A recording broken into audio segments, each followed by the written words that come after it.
Welcome, man, to another episode of Chop Willie in the morning. You know what I'm saying? Brought to you by Let the Film Speak. And y'all know what time it is. hmm Y'all know what we here for. Sunday. It's game day. You know what I'm saying? We week two. We are in week two. Willie Jack, how you feeling, man? Man, feeling good, feeling great, big dog. You know what I'm saying? So, looking to go 2-0 like everybody else out here. Okay, Or okay, I no, got you. everybody can't go 2-0. My bad, y'all. Hey, man, my bad. Everybody didn't have a victory Monday. But look at go 1-0 this week. How about that? Everybody can try to go Want to 1-0 know this this week. week? Want to know? Yeah, Yeah, I man. think that's everybody go, man. I think it's safe to say we all trying to go 1-0 this week, man. We trying to get back to 500, man, after the tough loss week one. But hey, I Yeah. think we gonna get to it, man. We definitely gonna get to it. Now, of course, you know what I'm saying. Like I told y'all know what time it is today. We're gonna give y'all predictions for each and every game that's happening today and the two Monday night games. We got two Monday night games this week, so we'll break those down for you all. But we for sure are going to go through each and every prediction. We got people popping in already. What's going on? Good morning. Good morning I'm to winning you. this Good thing. morning. Yeah, man. Appreciate y'all for tuning in on to us. Um, Now, first and foremost, announcements, man. Like I said before, we said this a couple times. We will be transitioning to YouTube, man. The next episode, our Wednesday night Let the Film Speak show, that will be the last show that will be on Facebook. The rest of the shows, if you want to catch them, man, you got to jump on over to YouTube. Go on over there, subscribe, get well acquainted. You know what I'm saying? Get used to the room. Go check us out. Go on the tour. You know what I'm saying? We providing those tours. We're going to let you in. Go ahead and get comfortable like my dog Willie Jack say. So come You on already in. know. We letting y'all in. We want y'all to be a part of the movement, and we're making that move, man, from starting after that Wednesday episode. We will be full-time on YouTube. So we still have the group page open. We'll still be commenting, tuning in, making posts, all those different things. But YouTube, if you want to see the live shows, man, this is where you get them. You come on over to YouTube and we got you. All right. That's where we go from there. Also, we got people that got the picks in. Willie Jack he's in the lead. He's in the lead. As I told y'all, hmm he's sitting at 11 and 5 right now. He's sitting at 11 hmm and 5. I'm sitting a few games behind him at 7 and 9. You know what I'm saying? We also got a few people sitting at 9 and 7 too, but he's up there by himself, man. It's just him. Yeah, It's sitting at man. 11 and 5, man. We got to go knock this dog out. Knock Hey, this cat off the and it's strong. lonely at the top, Chop. It's lonely. It's cold up here. I didn't realize it'd be so chilly up here at the You a top of mile the mountain. high? You a Hey, mile high? Is that what's yeah, man, going it's a little on? chilly at the top of the mountain. Yeah, man. Got you. So yeah, man, everybody, we making those picks. We trying to cover some ground. I'm gonna wait to see some of these games that Willie Jack picked today, man. I might pick opposite of them just so I can make up some ground. But hey, it's a long season. If I do it 1 week at a time, one game at a time, it's all right. By the time week 18 come, he gonna be looking at me like, dang, I don't know how Chop did it, man. I don't know how Chop did it. Yeah. But yeah, man, let's move on to some news, man. As we always do, we go into the news before we jump into everything else. And Willie Jack, I'm gonna turn this one over to you, man. Yeah, man. So just earlier, earlier this morning, man, Adam Schefter, he needs no introduction, man. We know what's going on with Adam, but put out a report, man, concerning the Los Angeles Chargers and former quarterback Tyrod Taylor. Now, this is the news, I guess, that this is breaking in wake of the recent injury to Justin Herbert that we all aware of from the Monday night game. Yeah, the Monday night game. Thursday No, night. excuse me, Thursday, from the Thursday night game against the Chiefs. So I'm just going to read the post, man, just verbatim real quick. I just seen it this morning. Me and Chop just did 2 minutes before we went live. So according to Adam Schefter, the Los Angeles Chargers doctor who is caring for Justin Herbert's fractured rib cartilage is being sued for medical malpractice by former Chargers quarterback Tyrod Taylor, who is seeking at least $5 million after suffering a punctured lung while being treated for a rib injury in 2020. And so, if you guys will remember, when Justin Herbert first arrived at the Chargers, he was slated to back up Tyrod Taylor and be one of those things where he eventually transitions into the starter. But the original plan was for Tyrod to, at the very least, start a handful of those games in the beginning. And then, of course, if we'll remember, he did suffer some style of injury, and then during the course of his treatment, had a lung punctured, which cost him his starting opportunity there. For, like I said, I would imagine he would have had, maybe 4 or 5 games to see how he's going, and playing well enough, maybe it extends past that. But yeah, definitely lost a great opportunity for himself, a journeyman quarterback. These starts are few and far between for a guy like Tyrod Taylor. These starts for a guy like Tyrod are dog years. You know what I'm saying? So 1 for him is 7 for somebody else. You know what I mean? So I can imagine just how hurt or affected he was by that, finding out that, man, not only I'm already injured, but now I'm going to miss out on a full opportunity now because of the medical error of a trained certified professional. And this is something as well where Tyrod's not a spring chicken. He's an older established veteran. Man, who knows if he could have recovered from that injury like he did. And so, anywho, he misses out on the opportunity with the Chargers, leads that team that season. Now he does rebound, and I think he signs with Houston, I think, that following season.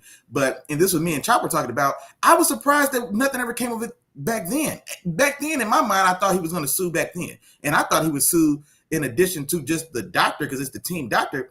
I thought he could have had a suit against, you can have vicarious liability. You know, I work in this type of field.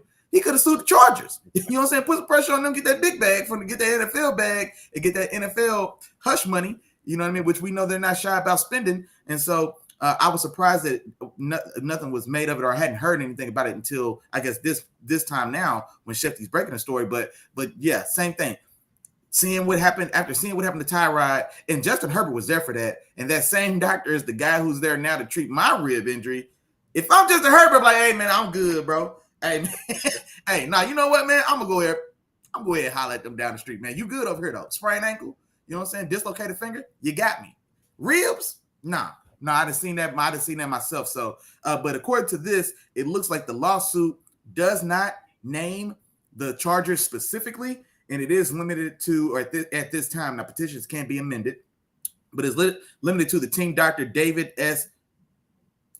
Gazzaniga, and the Newport Orthopedic Institute that he runs. And so I guess the trial was originally scheduled for November, but both sides have agreed to move to continue the trial in April instead, of course, because of the NFL season. Tyrod is still an active NFL player. Right now he's on the roster. He's on the New York Giants roster. And so, trying to start this trial in November would be, it would be too tough for both sides. So, for sure. But yeah, no, lawsuits filed in Los Angeles County Court. Oh, okay. He did file it. And I'm sorry, this is coming in live. He did file it in May of 21. Okay. And so, yeah, it was almost 2 years. And the incident occurred almost exactly 2 years ago from Sunday. And so, yeah, so there's a little news for y'all, man. So what do you think, Chop, man? What are your thoughts? I feel like, first off, all good points by you, Willie Jack. I think you hit it on the, you hit the nail on the head there. But as far as my initial thoughts was, you hear it all the time when you get those players that are on the bubble. Those players on the bubble, in a sense, when it comes to their play, their leash is short. Oh, yeah. Those top guys, the leash is a little bit longer. So I say that in a sense, and maybe this makes sense, and maybe it just makes sense in my head. But for a guy like Tyrod Taylor to have to miss that amount of time because of a mistake that a doctor made, he's one of those bubble guys. Not in a sense of making a roster, but in a sense of establishing himself as a viable starter. You know what I'm saying? That could have been his last chance. Now he did get another chance with Houston, but like that was one of his last chances. We've seen at that point, we had seen a lot of Tyrod Taylor, and it was like, all right, this is it. Tyrod Taylor, can you be the guy? Can you do this? And for your season to be ended after someone else's mistake, it's just unfortunate, So just like you said, I agree with everything that you said. It's finally coming into play now. So we'll see how this all plays out. But I'm not mad at him at all. For taking this route. And as you said, he filed it back in May of 2021. So it's something that was on his mind as well, and he understood the significance of this. So we'll see how it plays out. We'll keep everybody updated on that. All right. Yeah. All right. On to the next thing, Willie Jack. Of course, before we go into the previews, there was a Thursday night game that was played. Man. Oh, yeah. And we got to talk about that one. Now, this one, well, of course, y'all know we do our games of the week each and every week. Now, this one probably would have been one of our picks for game of the week if it was on a Sunday or a Monday. You know what I'm saying? It probably would have been one of the picks. But, of course, it happened on the Thursday. So, we all got a chance to watch it in prime time. And, we'll get a chance to talk about this game, man. But either way, we have the Chargers. They travel to Kansas City to take on the Chiefs. Chiefs ended up coming away with this W in this game. Final score 27-24. Willie Jack, what's your thoughts on this one, man? Oh man, forgive me. I was just replying to Big Juice, man. Our dog Oscar Wilcox in the building with us this morning, man. So I was telling him, man, yeah, don't forget if you're on Facebook. Now, man, hey, y'all boys on Facebook, man. Y'all days is getting number, big dog. Try to tell y'all, man. But still, if you are still on the Facebook right now, we can't see you guys' names. So when you do comment, make sure in your comment you also dash or slash or whatever and put your name as well. So that way, when we read your comment, man, we can shout y'all out. So just want to make sure. Y'all don't forget that point. But the bigger thing to that, man, Chop and I told y'all, man, bring y'all ass to the new crib, man. Hey, bring y'all ass to the new crib. Get in here, sit down. There's plenty of new space over here. Get real comfortable. Come in here, sit back, relax, and enjoy yourself, big dog. But shout out to my dog, Oscar Juwan in the building, man, Big Juice. And then, man, real quick, my dog Tom in this building, man. Quick shout out to you. Good morning, my dog. Texas about 24. Man, it's too early to be drinking, bro. It's too early to be drinking this early, man. But Thursday's game for me, exciting matchup for sure, man. It feels like it's always some style of fireworks when the Chargers and the Chiefs get together. And this game didn't disappoint as well. Now, it didn't necessarily set the scoreboard on fire, but honestly, in my mind, man, the Chargers let this one get away. And so, I mean, a lot of close ball, a lot of good competitive ball. But when I look at the winning, when it was winning time, the winning play in this game was a poor effort mistake on behalf of the Chargers that not only burns you, but it goes 99 yards the other way. So I'm talking about the play, of course, in the fourth quarter. They're going in from the 5-yard line. It's a stick route.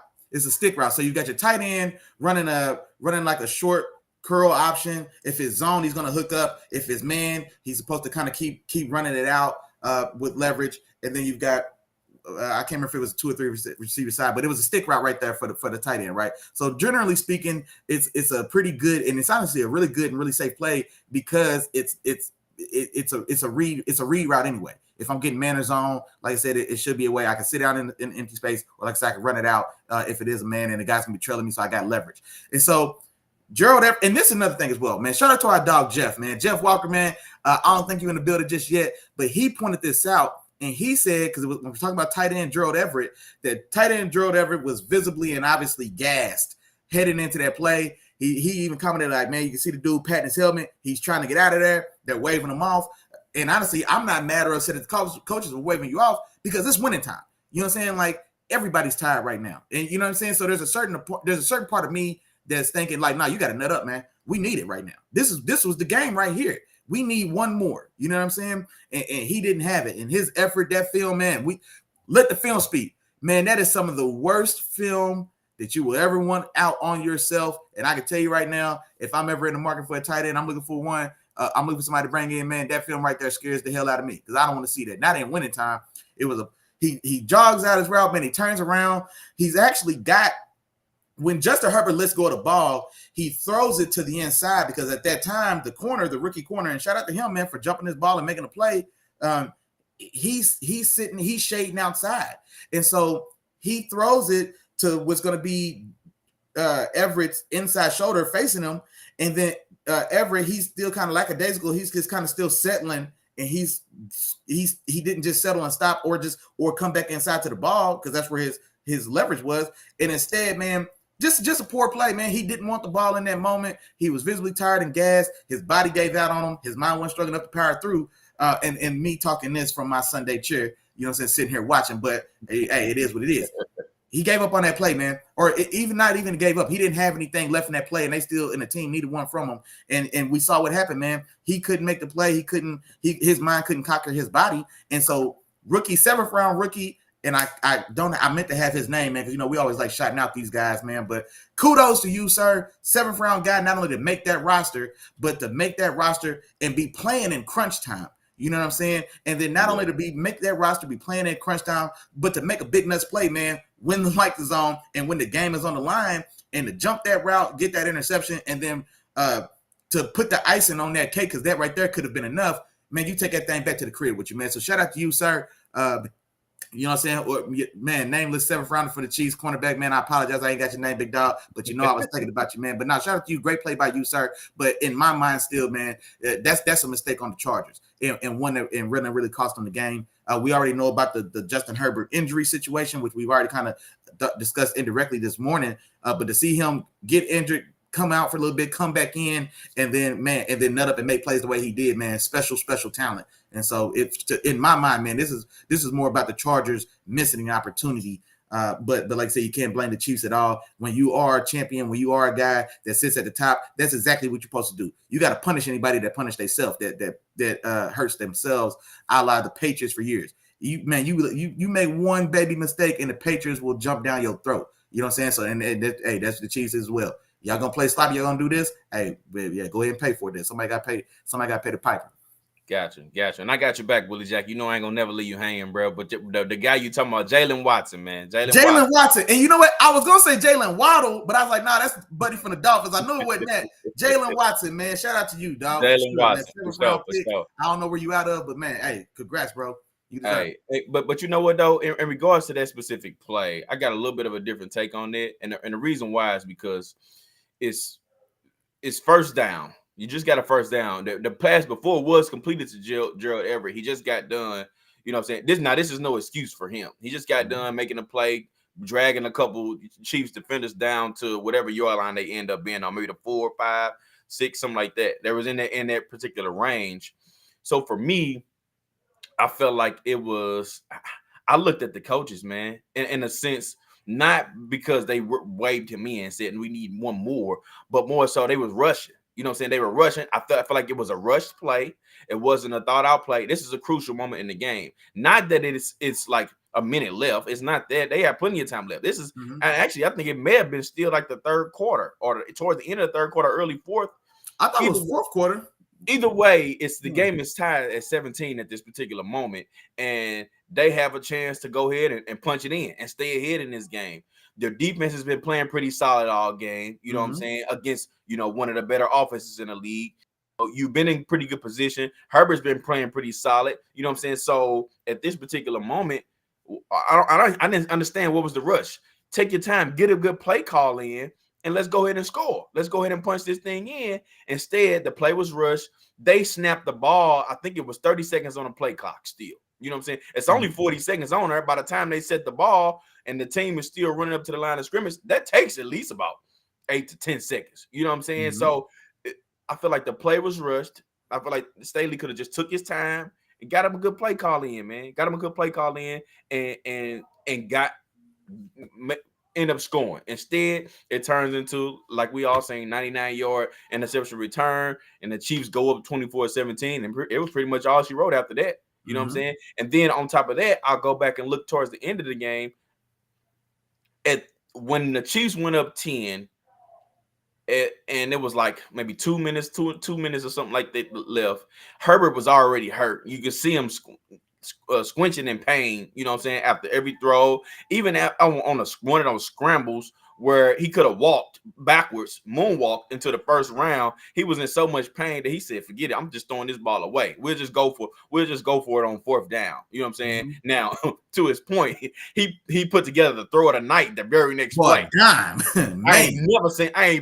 boy put a throw on that boy DeAndre Carter that to put them inside that 5-yard line. That was the best throw that night by far. You know what I'm saying? So granted, he did do that, but at that time, it's a minute left. You still down by 10. I don't understand why they got that guy in. You know what I mean? You got a full season. This is your franchise guy. This is only week 2. If you lose this game, you 1-1. You lose him, that's your season. You know what I'm saying? So I was a little upset at that. I felt like they should have went on here and used better judgment and say, you know what? Let's just. This game ain't that important. You know what I'm saying? It's a divisional game, but it ain't that important in terms of the long run. And I'm talking about, making a real Super Bowl run. This game ain't really that important. We're going to see the Chiefs again. And plus we got a long season. The season is 17 games. If I lose, I'm 1-1. You know what I'm saying? So I'm already down 10. The chances of me winning this game down 10 with a minute left, those chances are slim. So for me, I just feel like they should have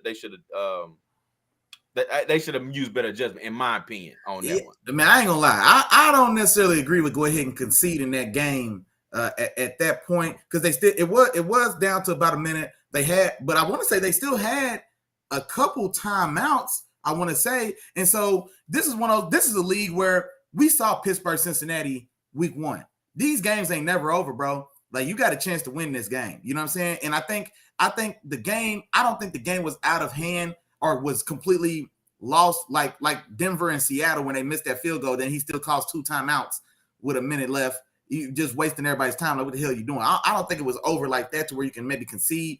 I think I look at it on the other side. Like, these divisional games, man, are worth a divisional win in a division that's going to be this tight. I'm not going to lie, man. When you got an advantage, and they were in Kansas City as well, right? It was in Kansas City.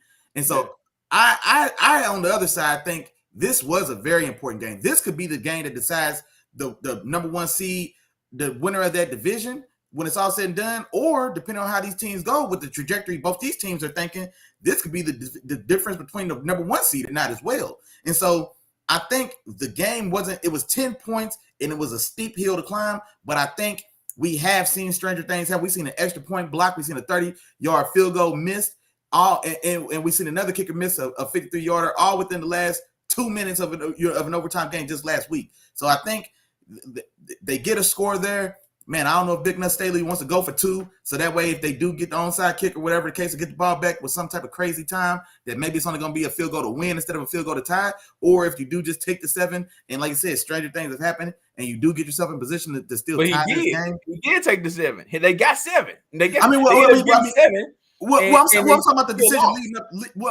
I'm saying like the mindset leading into it. And so, like, you know, like I said, they end up getting that 7. And so now you've put yourself in position, like I said, to still maybe have a shot to try to, you know, to try to, you know what I'm saying? If the onside kick. Exactly. Yeah. You know what I'm saying? So you still give yourself a chance. And especially, I would feel, I just don't know if I was ready to concede that one, man, in that moment. But I do see your point as well. We don't want to sacrifice the rest of the season for this one game today. But, man, at the same time, man, hey, Chop, you know how it is, man. When you in the heat of battle, ain't no tomorrow. Man, ain't no tomorrow. Those guys want to win. We've been fighting all night. We want to win this. We want it. And I completely understand that, Willie Jack. And we've seen multiple times where it happened. We've seen Byron Leftwich get carried up the field by his offensive lineman. You know what I'm saying? To win the game. We've seen Donovan McNabb. Donovan McNabb play on a broken foot. We've seen quarterbacks do this, but we're talking about the point that got me. The point that got me, and I'm not disagreeing with what you're saying, because I totally, like I say, I feel you. I 100% feel you. But the point that got me was when it was 3rd and 1, 3rd and 2, and when he threw the ball away. When he threw the ball away with nobody around him and things like that, that's the point where I feel like, all right, it's becoming a little bit too much now. You know what I'm saying? But hey, they went with it. Gladly, nothing happened. That offensive line protected him. They didn't allow him to do, you know what I'm saying? They didn't allow him to get hit or hurt anymore in that game. And he was totally fine. You know what I'm saying? So turned out to could be a solid move because, hey, they didn't lose him. So, you know, that's neither here nor there, but that's where we at with that. Over in the chat, Willie Jack, man, I'm gonna shout out a couple people, man. Jarrell Field in the building, man. What's going on? Good morning to you, Jarrell. Hey, day one gang in the building. What's going on, man? Then Juice say, you know what? I ain't got to worry about putting my name on here because I'm gonna transfer on to YouTube, man. He made that move. Shout out to Juice, man. Shout out to Juice. We love to see it, man. What's going on, man? We got one more still in the building comment as well, man. Put your name in there for you. He said, have we discussed how the refs saved the Chiefs? Hey, you right on time, big dog. That's Ike Turner. That's Ike Turner. Ike, hey, what's going on there? Ike, hey, talk about it. Ike, get with us in the chat, man. Let me know your thoughts on that exactly, man. Go ahead, point it out, man, so we can read your comments. Do you? Oh, he may be talking about that interception, the interception on Mahomes. Now, here's another thing about Mahomes, man, and this is the thing that when I was going hard on Patty Case, man. Was it 2 seasons ago, man? He was Jameis Winston, or he was Patrick Winston. You know what I'm saying? He was Jameis Mahomes, man, because he was making a lot of turnover-worthy plays. And he's a guy, man, fortune just shines on some guys. Because he does have, and this is what upsets Chiefs fans, I guess, when these PFF rankings come out, and you wonder how after a game where Patrick Mahomes throws almost 400 yards, he throws 5 touchdowns, and doesn't throw any interceptions, and then he gets an average or slightly below average grade for PFF, and it's because of the film, the plays that show up on film that don't show up on the stat sheet. And so I can appreciate that. And I know Chop can appreciate that as well. And so there's these turnover-worthy throws. Like the Chargers defender. Now, whether or not you think it was an interception or not, I mean, man, I'm always in favor of the players. I want him to have that interception. You know what I'm saying? I just am, because it's hard to get them interceptions. Chop know that, man. Hey, I want him to have it. If it's on the line, I want to give it to the player. You know what I'm saying? So I feel for dude who he couldn't come up with the play, or replay determined that he didn't come up with that ball. But yeah, that again goes to kind of my point, what I was saying earlier, man. I watched that game and I see the Chargers not showing up in the biggest moments, man. Not making the big moments in the big spots when the lights on. Y'all know that's what I be talking about, man. You got to come up with that play, because that was in the breadbasket. You know what I'm saying? Like, bro, that was in the. You could have been warming up on the sideline for that catch. You know what I'm saying? Like, that was, you got to make that play, man. And it's easier said than done.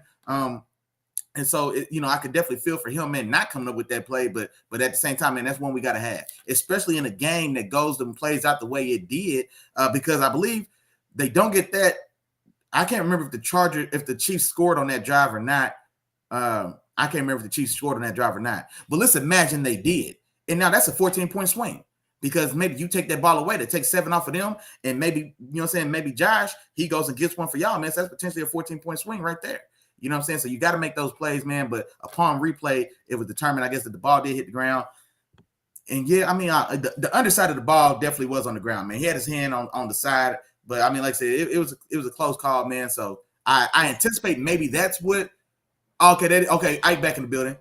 That's what he's talking about. Yeah, the Asante Samuel was clearly a pick in the two DPIs. So my thoughts on this, Ike, I understand where you're coming from. You know what I'm saying? But at the same time, they was right there to win this game, man, and they blew it. You don't throw a pick on the 5-yard line, first down. You know what I mean? And let a guy take it 6. And that's terrible. You still was in chance to win. You were still in control of this game. Like I said, the defense, the Chargers defense, even with that pick 6, was playing better throughout this entire game. The overall, if you watch how they were playing and what they was doing to Pat Mahomes and the Chiefs offense, they played a really good game. They had a chance to win it, man. So I get it sometimes. Like, it's certain times, like, yeah, I blame it on the refs, but this one, you still had a chance to win. The refs gonna mess up a call every game. It's a holding almost on every play.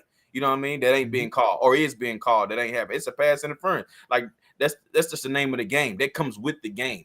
So in addition to that, you got to play. Now, I get it if you're talking about Rams and Saints. What was it, 2000? Oh, man. 19, something like that. That's atrocious. There ain't no excuse for that. Like, There's never an excuse for that. You know what I'm saying? They cost them the game. You know what I mean? So yeah. I'm totally with that one. But this one, the Chargers was right there. They had a chance to win the game, and they didn't do it. They made a bonehead mistake. Gerald Everett got tired, or it was a bad throw, or a bad coaching decision, whatever you want to label it as. They had a chance. You know what I'm saying? So that was just the name of that, man. Hey, and shout out to Day One Game Jarrell, man. Y'all heard what he said, man. He said this is why this show was let the film speak, man, and not let the stats speak, man. And that's a fact.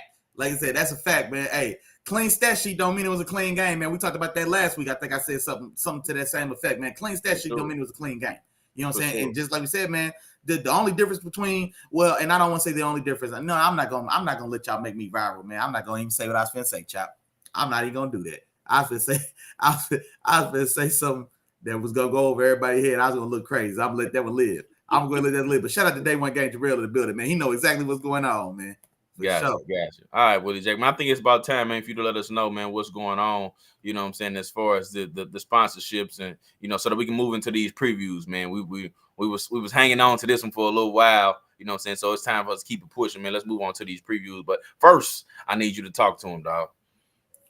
Oh man, hey, y'all already know what's going on, man. Hey, today's episode of Chop Willie in the Morning is brought to you by your dogs at Let the Film Speak, man. Come on now, Let the Film Speak, man. Catch us live every Wednesday, man. You can't miss us, man. You can set your watch by Wednesday at 7 o'clock. You can catch us live on the Base Home Show, man. Let the Film Speak, where we get into a lot of topics, man. Y'all know what's going on with us. But today's show, Sunday, the preview show, Chop Willie in the Morning. I ain't said this yet, and it's about time to break it back, man, because y'all know what's going on.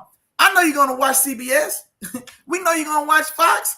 I know you want to holler at Michael Strahan. I know you want to holler at, you know what I'm saying? You might want to holler at Terry Bradshaw. You might want to holler at Jimmy, Howie, and the guys, and that's cool. But tap in with your dogs as well. Tap in with your dogs, Chop Willie in the morning as well, man. And so come in here, man. Get your Sunday morning fix, man. Have your coffee. Wake, you know what I'm saying? Do whatever you do to get yourself going in the morning. And tap in with your dogs here, man. Chop Willie in the morning, man. Let us give it to you like ain't nobody gonna give it to you over there. I can tell you that right now. Come in here, sit down, man. Enjoy yourself, relax, kick back and chill. Don't forget to tap in with the sponsorship, man. 3 Amigos. That's like, share, subscribe. 3P Spicy. It's 3 the hard way. It ain't never failed. It ain't never went wrong, man. Like, share, and subscribe. Y'all already know what's going on. We moving on up. We done went to the east side. Now we on YouTube. Come in here, chill, relax. It's spacious. I got couches and cold drinks everywhere. Come in here and get yourself real comfortable. All you got to do is ring the bell, man. All you got to do is ring the bell when you get over here. Come in, say what's up, like, share, subscribe. Ring the bell, man. Concierge service, man. Ring the bell. Concierge service. What you want, big dog? Cold drink? Warm meal? We got you. Come in here, kick back, relax, man. Enjoy yourself. And now back to the regularly scheduled programming, man. Week 2, Chop. Come on, man. Week two, man. All right, man. Let's start it off like this, man. We got the New York Jets going to Cleveland to take on the Browns, man. And I'm going to start this one off. First and foremost, I got Cleveland to win this game, 23-13. All right. And I came up with something, Willie Jack, and I'm going to call it CH&D. You know what I'm saying? It sounds like H&R Block, you know, just with different letters and stuff like that. But I'm going to call it CH&D because you're going to see a whole lot of Chubb, Hunt, and defense in this particular game. I like it. And that was the reason why I wanted to go Cleveland, man. Both of these offenses, you know, well, the New York Jets offense really, really struggled last week, especially with Joe Flacco behind center. He was a sitting duck back there, couldn't move his feet, couldn't get out of the way of pressure. And Cleveland is going to bring some pressure up front, you know, with the guys that they have. And on the back end, their defense is solid too. So I think they're going to hold their own there. The difference is going to come in that run game that the Cleveland Browns have. I think they're going to continue to run the ball well, just like they did last week. And they're going to control the ball and expect some big games from Chubb and Hunt out of the backfield. You're going to see a lot of those guys. So I got Cleveland winning this game 23-13. And man, and I'm not gonna lie. I like what you did right there, though, man. You said CHD, man. I like it. Man. Hey, and I see that game exactly the same way. And what's funny is we almost had the same score. I had 24-13 Cleveland, but I see the same thing, man. Man, Chubb, man, Nick Chubb, you already know, man. I just love watching Nick Chubb run the football, man. And so I'm definitely going to enjoy that. Kareem Hunt, man, like you said, getting busy as well. And then, like I said, that defense, man, they've got big names and big places on all levels. And like I said, I think they just too much, man. They overwhelmed the Jets team. Now that Jets team played well for especially in the early going last week. Sauce Gardner is still going to be a menace in this league, man. So I'm curious to see just how his snaps look against Amari. I don't have much faith in Amari because I don't have faith in Jacoby Brissett, but I still just want to see those reps. You know what I'm saying? I just want to see how he plays. If he stays in phase, he transitions well. You know, because Amari is one of the premier route runners in this league, man. Chop would tell y'all, man. Chop, what you call Amari, man? What you call Amari? Man, Amari is what we call a man killer. You know what I'm saying? He's a man beater. He's a man beater, man. Exactly. Put that boy one-on-one in the phone booth, man, and he gets boys lost. And so I want to see how Sauce does, man, in those matchups, regardless of what the ball comes or not. You know what I'm saying? Because y'all heard what Jarrell said. We don't talk about stats on this, man. I want to see what the film said, man. Is Sauce up to that challenge, man, covering one of the premier route runners in this league, man. So I want to see that. So that's what I'm excited about. For sure. Jarrell chimed in too, man. He say definitely why he chose the Browns in this one. Defense is solid. You know what I mean? And they're going to rely on their horses. Yep, for sure. So we all on the same page with that one. Jarrell rode with us, you know, in terms of that one, man. So he riding with us. Hold on. Somebody help me out. He said that's such a nitpick answer, though, Willie Jack. They made plays to be up 20. They played a really good team who plays enough plays to be up 40. You got to – I don't know what you're talking about, but it sounds like you're still talking about Herbert and the Chiefs and the Chargers. Oh, okay. I was going yeah. Help me out. Hey, and also don't forget, man, if y'all are on the Facebook, we can't see your names in these comments. So after you make a comment on the Facebook, like put a dash or a slash or, you know what I'm saying, whatever, and sign your name or put your name so we know who we're talking to or whose comment we're reading.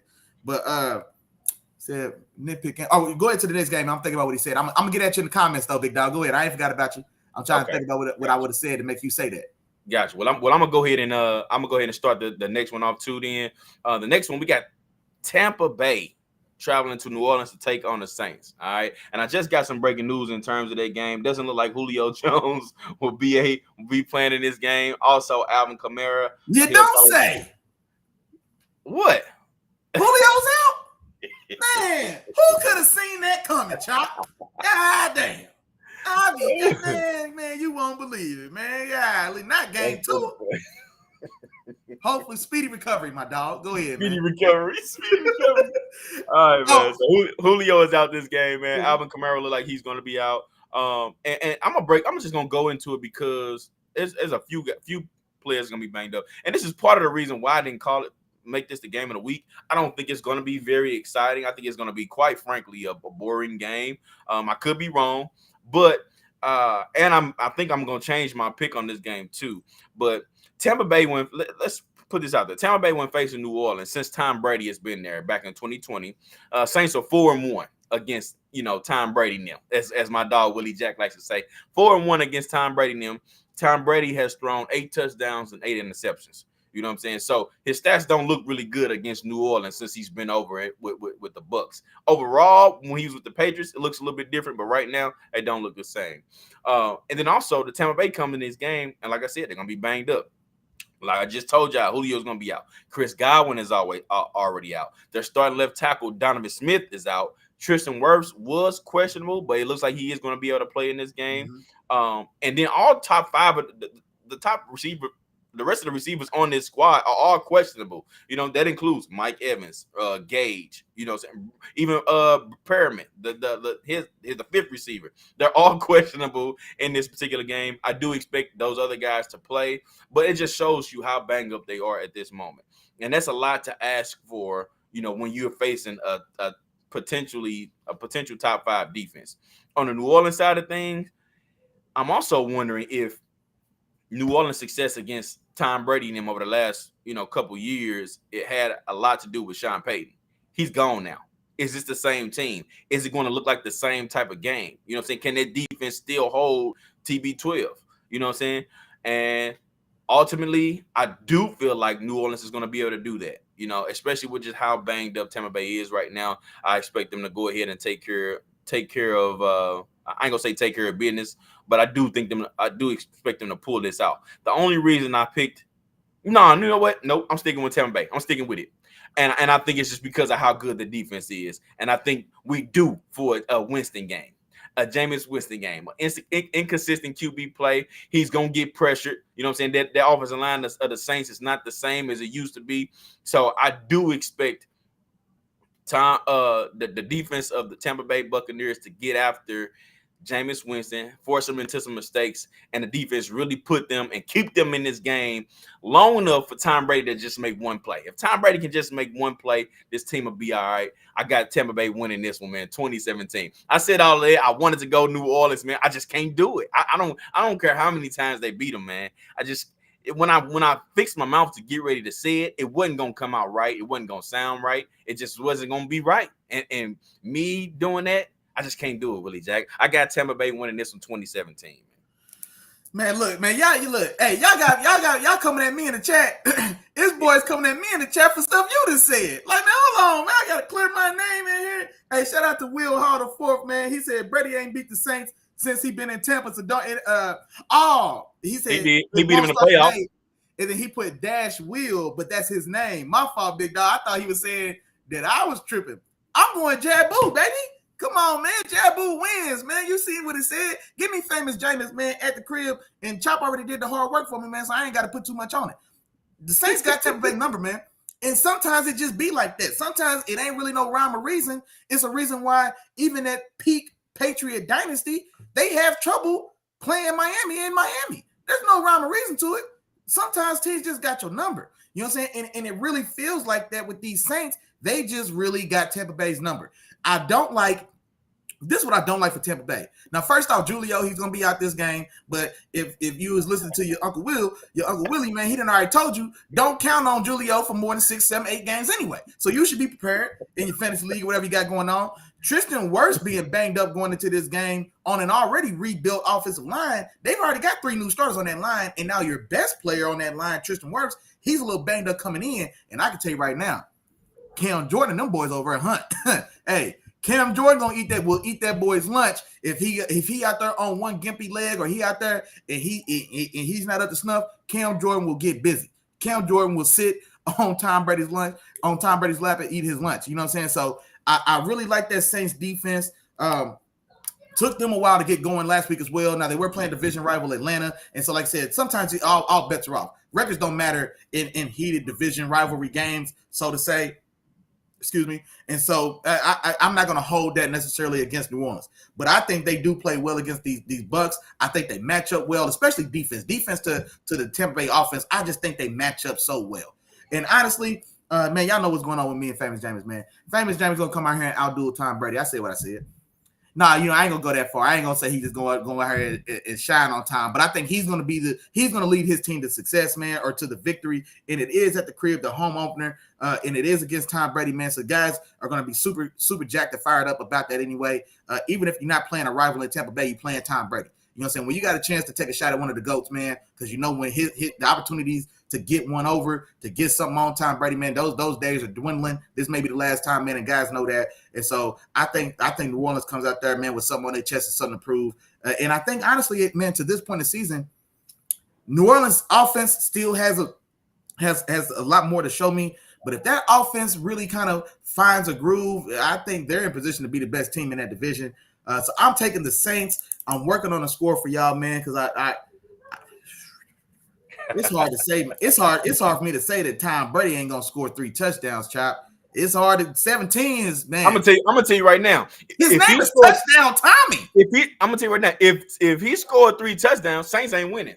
If he scores 3 touchdowns, or you know what, and that's fair. Maybe not 3 passing touchdowns, but it lead 3 scoring drives. It's hard for me to think that Tom ain't gonna get out there and at least get in the zone 3 times now. If they get in the zone 3 times, the Saints lose. I'm saying that. If they get in the zone 3 times, the Saints will lose this game. They will not do what they want to do against that Tampa Bay Bucks D. That Bucks D gonna hold it down. Okay, you know what? And I think you're right, man. I don't want to sell the Bucks defense short as well. I'm gonna reduce my score. I had 27-24.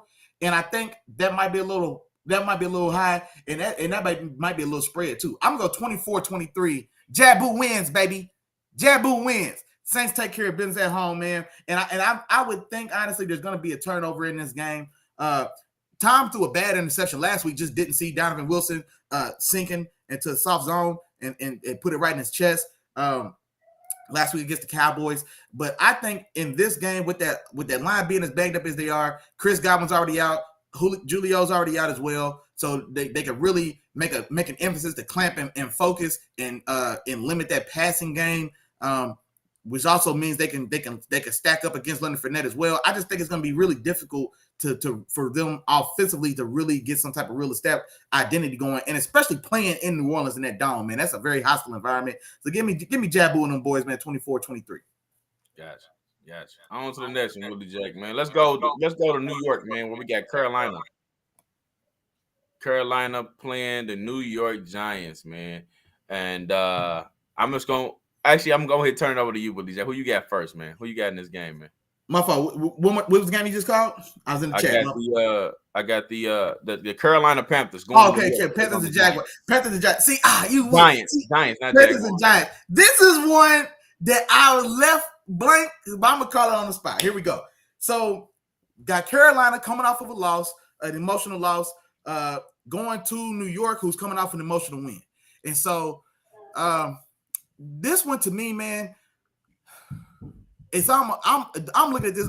Neither of these teams are overly talented. You know what I'm saying? Just flat out. You know what I'm saying? Now the Giants have Saquon, but that's not an overly talented team. And then same thing on Carolina, not an overly talented team. You've got Baker Mayfield, you've got Christian McCaffrey, and then like I said, I'm gonna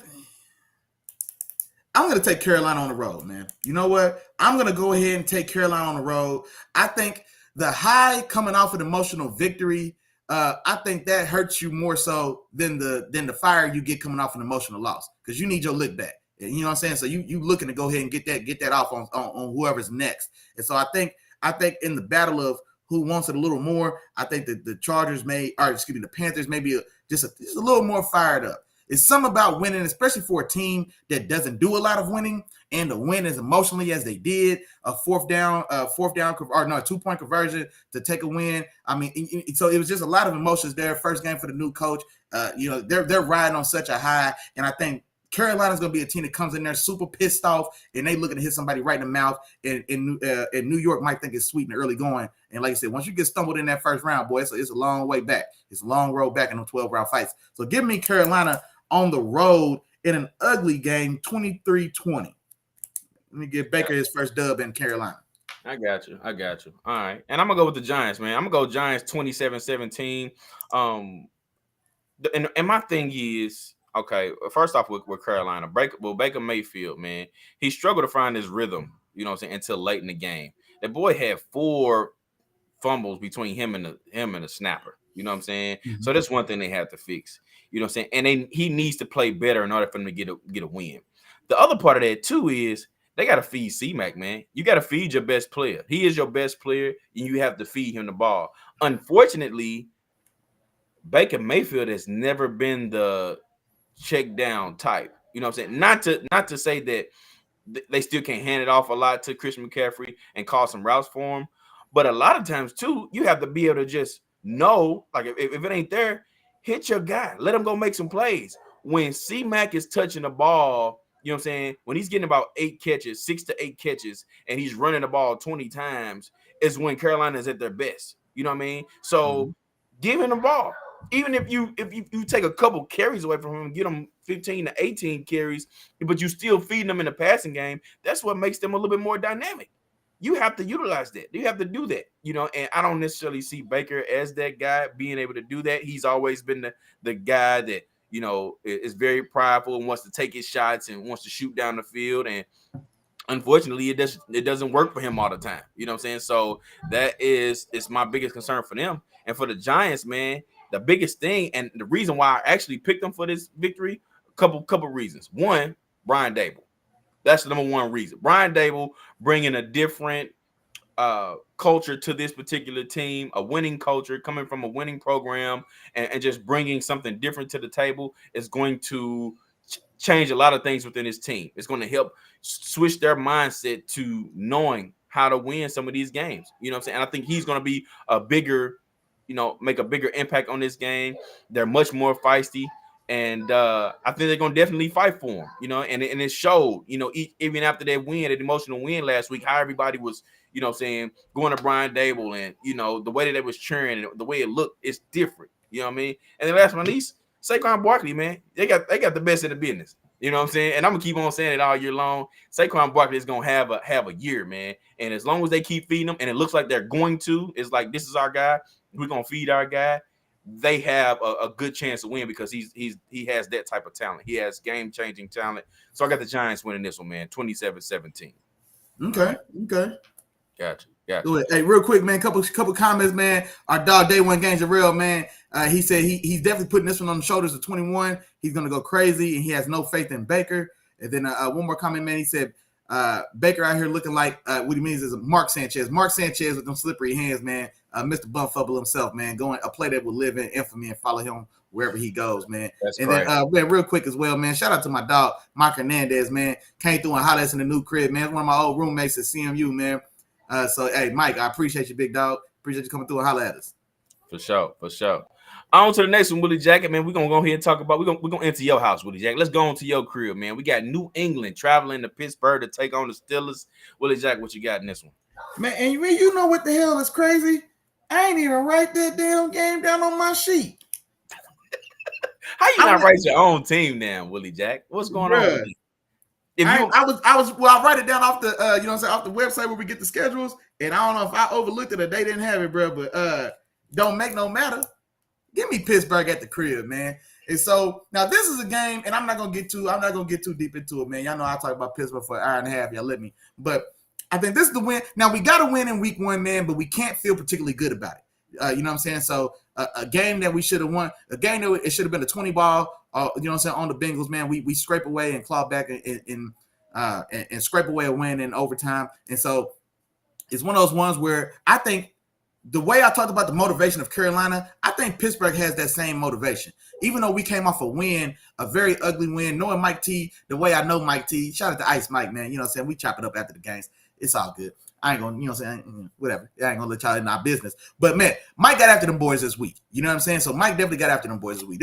That's one of those wins where, especially I would imagine as a coach, you appreciate these wins more because you get it gives you a reason to get in the team's ass, which they need, because you always looking to make sure your guys aren't getting complacent, your guys ain't feeling themselves, you know what I'm saying? And so you get to go back. There's tons of teaching film in this game, and you get to use that to fuel and motivate your guys, and you didn't have to suffer a loss to do it. And so also for us, man, getting going, playing New England, having New England come here, we've definitely felt like New England has stole a couple from us in the past, man. So Spygate allegations and the terrible call that they changed the rule for catching. We had a touchdown that would have sent us to the Super Bowl. They called away. They changed the rule the next week with our former tight end in the end zone. I mean, so there's a lot of stuff, a lot of bad blood there, man. And so the fact that Tom Brady ain't there and the fact that Mac Jones ain't showing nothing don't mean nothing to us. If we get an opportunity to step on these boys' neck, we definitely will, and I hope we do. So give me my team at the crib.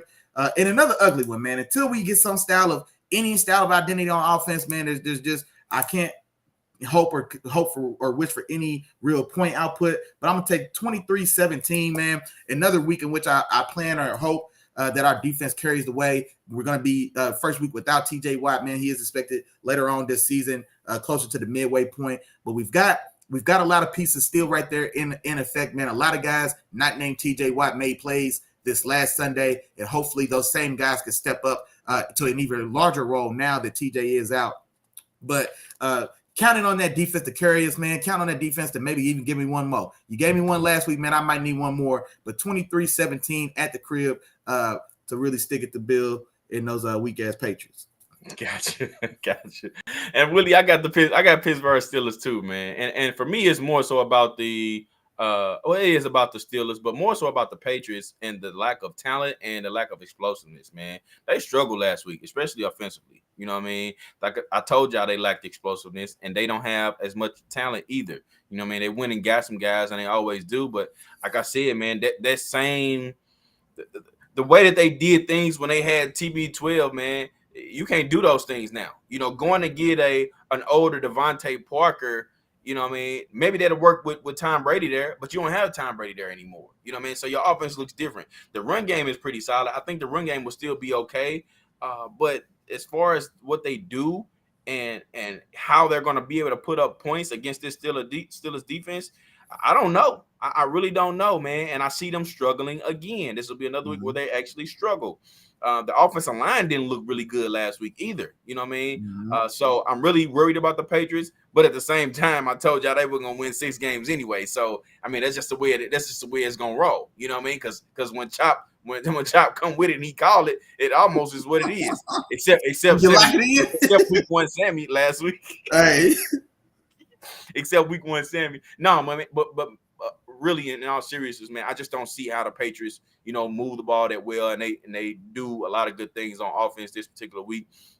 And then the Steelers, they have their offensive struggles, but you got Trubisky, somebody I always value a quarterback that can use their legs and get yards on the ground, you know, when the play breaks down, because, you know, those are things that if you don't have good quarterback play, they can always save you. You know what I mean? It can always save you when you're able to do that. So I think with that, paired with the Steelers defense, I think they're going to be all right, man. I got Steelers winning this one 17-13.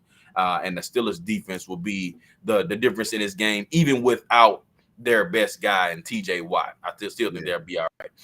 Couple comments, Willie Jack, man. I got my dog Will. He on Facebook still, man. He said not having TJ Watt is going to hurt. It changes the defense. Too much Najee Harris ain't healthy, and Mitch can't be trusted. I think the Patriots going to sneak one out. I think that's a possibility in my opinion. I think that's a possibility. I'm not gonna rule out all possibilities, but I don't know if it's gonna happen. You know what I mean? I don't see that necessarily happening.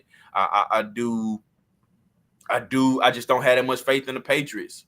Will, I just don't, man. And then Jarrell says the Steelers getting this dub in a low scoring kind of sloppy game. That's the kind of game I envision.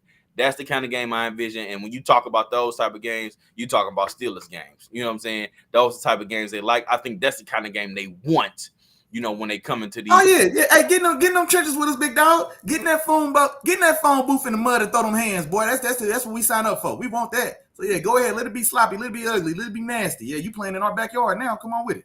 For sure. Moving on, Willie Jack, man. We got Indianapolis, the Colts, going to Jacksonville to take on the Jaguars. And it's simple for me, Willie Jack. I'll keep this short and sweet and let you kind of go through it. But I got Indianapolis winning this one 31-17. And this is a must-win for the Colts. Must win. We already talked about it on our Wednesday night episode. The Colts were disappointed. It's just like your mom when they say your mom or your parent when they tell you, man, look, I ain't mad at you, but I'm disappointed. You know what I mean? So that's what it was for the Colts. I was disappointed in their performance, disappointed in a tie game with the Houston Texans, and they need to come back out and they need to play better ball. And I don't see them coming out and playing back-to-back subpar games, and they need to establish themselves as a good team. Now, the bad news for the Colts, they will be without their best receiver in Michael Thomas, so they got to figure out a way to get it done. But they should be able to. They should be able to. Yeah, I'm sorry. I said Michael Thomas. My bad. Michael Pittman. But they should be able to. They should be able to get the job done. You're a good enough team where you should be able to figure it out. You still got Jonathan Taylor back there, and you got Matt Ryan. Matt Ryan, he's been around the block a while, so he should be able to figure this out. He's a vet. They should know how to win this. You know what I mean? So that's what I'm looking at. For the Jags, I haven't seen any improvement from their number one overall pick. I need to see some improvement there. They you don't like how Walker's been playing? I'm not gonna lie. I thought he'd been playing decent. I thought he's been solid. I saw no. I'm not talking about Walker. I'm not talking about. Oh, you're talking Trevor Lawrence. I'm tripping. Okay. I'm talking about Trevor Lawrence. No, Walker's been playing some ball, and let me be the first to say, Willie Jack, I told you I wasn't a big fan of him, but he's so far, man, he's playing some good ball. So I may have to retract my statements. We'll see how the rest of the season goes, but I may have to retract my statements about him when he was coming out. So it looks like he's going to be a guy for this team in the future. But as far as Trevor Lawrence goes, I haven't seen that step forward that you need to see in your first overall pick. You know what I mean? The last thing I want to see is you coming out in your second year looking like you did in the first year. You know what I'm saying? I need to see some improvement. Maybe it's still an adjustment, from the offense is changing, from your boy from Ohio State. I ain't gonna even say his name. And Doug Peterson, so maybe it's a change there, but I need to see some improvement there before I can start talking about them being a legit contender, them and their potential. Right now, they just look like another team, the same team that they did last year, with just a few talented guys. No, I got you. And real quick, man, comment for Jarrell, man, day one gang in the building, man. He said Matt Ryan going to come out and play and look better than last week, and the Jags are still the Jags. And so, and honestly, I think that Jaguars defense is a little more stout than we're probably giving a little credit for. And the reason I think it comes into play in this game because the strength of that defense is in its front seven, and you've got a Colts team coming into this game without their one solidified outside weapon in Michael Pittman Jr.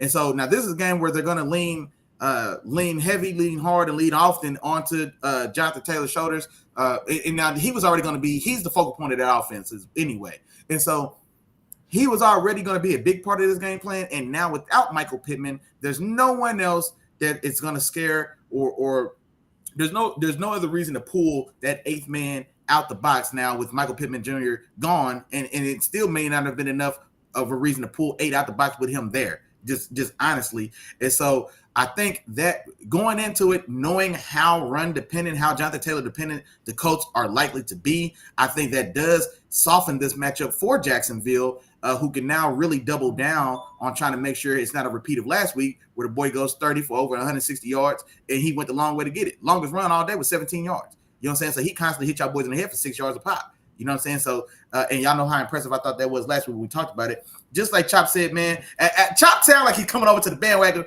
coming over to what I told y'all about Trevor Lawrence. When I watched the boys take, bro, I just didn't see special. I didn't see this generational. Not to say he didn't look good. He didn't look solid, like he could be a capable quarterback. I didn't see the transitional generational stuff.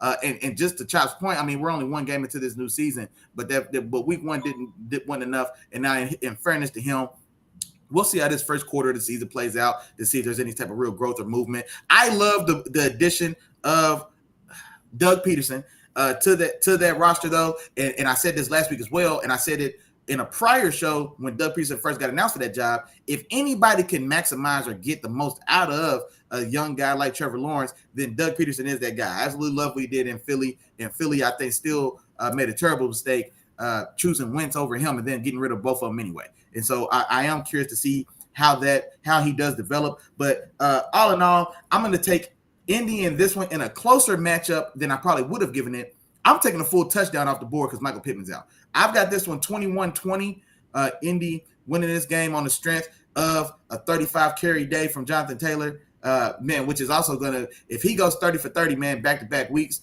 if I'm his agent, I'm getting in the ear of Frank Reich and those guys because you're not going to wear my guy out 2 weeks into the season, man. 60 carries 2 weeks in, but I fully expect that's the type of workload he's going to take this week, and I think that's what they're going to need to really pull away in this game. Matt Ryan is still finding his groove. He hasn't done it yet. And so, like I said, with Michael Pittman or without him, that passing game is still going through some growing pains anyway. But give me 21-20, man, with Jonathan Taylor carrying the load. And I look for him to have a big day, man. He may get, 2 of these touchdowns. He may get all 3 of them. But I think they definitely ride him to the success. Give me 21-20, Indy on the road. Okay, gotcha. All right, moving on to the next one, man. We got Miami going to Baltimore to take on the Ravens. And Willie Jack, what you got in this one, man? This is another one I was gonna want us to talk through, Chop. All right, okay, I got you. Don't worry about it. I'm gonna help you out with this. I'm gonna help you out. See, I got Baltimore winning this game 28-20. Okay. Let me break this down for you. First and foremost, this is a real test for Miami. You know what I'm saying? This is a real test. They always play the Patriots tough. You know, so them getting that win last week, I feel like it was a win they were supposed to get. One, because you already played the Patriots tough, but 2, you improved as a team, roster-wise. So I expected them to come in and, win this game, especially if you want to be a contender. Now, this week, this is different. You know what I'm saying? You got Baltimore. This is a true playoff team. You know what I'm saying? A team that's a real contender that's going to make a real push. You know what I'm saying? This is a true test as far as where you stand in the AFC against some of these top teams. You know what I mean? So they made the moves in the offseason. They brought over some guys. Of course, we already know, who those guys are. We've been talking about them all season, and Tyreek Hill and some of those guys. So they brought over some guys. You rolling with Tua. This is it. You know what I'm saying? This is it for you. You know what I mean? Not saying that they have to win this game. I don't know if I wouldn't say that they have to win, but they at least have to come into this game and show that they can be competitive and they can compete with some of the top teams. You know what I'm saying? I need to see some of those big plays. I need to see some of them make some big time stops. I need to see some of the things that you see big time teams do in big time games, and they have to show it in this one because this is going to be a good test. For Baltimore, they just got to get back to what they do best. Get back there, run that ball. A lot of what happened last week, was a lot of passing. Lamar Jackson sitting back there throwing that ball. You know what I mean? This week, I expect them to get back to running that ball a little bit more. This is be the J.K. Dobbins is probably going to be out this game again. You know what I mean? They're going to play the slow game with him and bringing him back slow. So I expect, what's my guy name? Kenyon Drake to come in and be that guy, him and Mike Davis. And they may be fully healthy on defense again. Marlon Humphrey. I think you're gonna have your boy back. What's my guy name? You like him a lot. He's gonna be back. Yeah, he's gonna be back this week. You know what I'm saying? So they may be fully healthy this particular week, man. And Baltimore is gonna bring it. They're not a slouch. They are a very well coached team. So like I said, man, it's gonna be a true test for Miami. I don't think they get over that hump as far as being coming away with this W.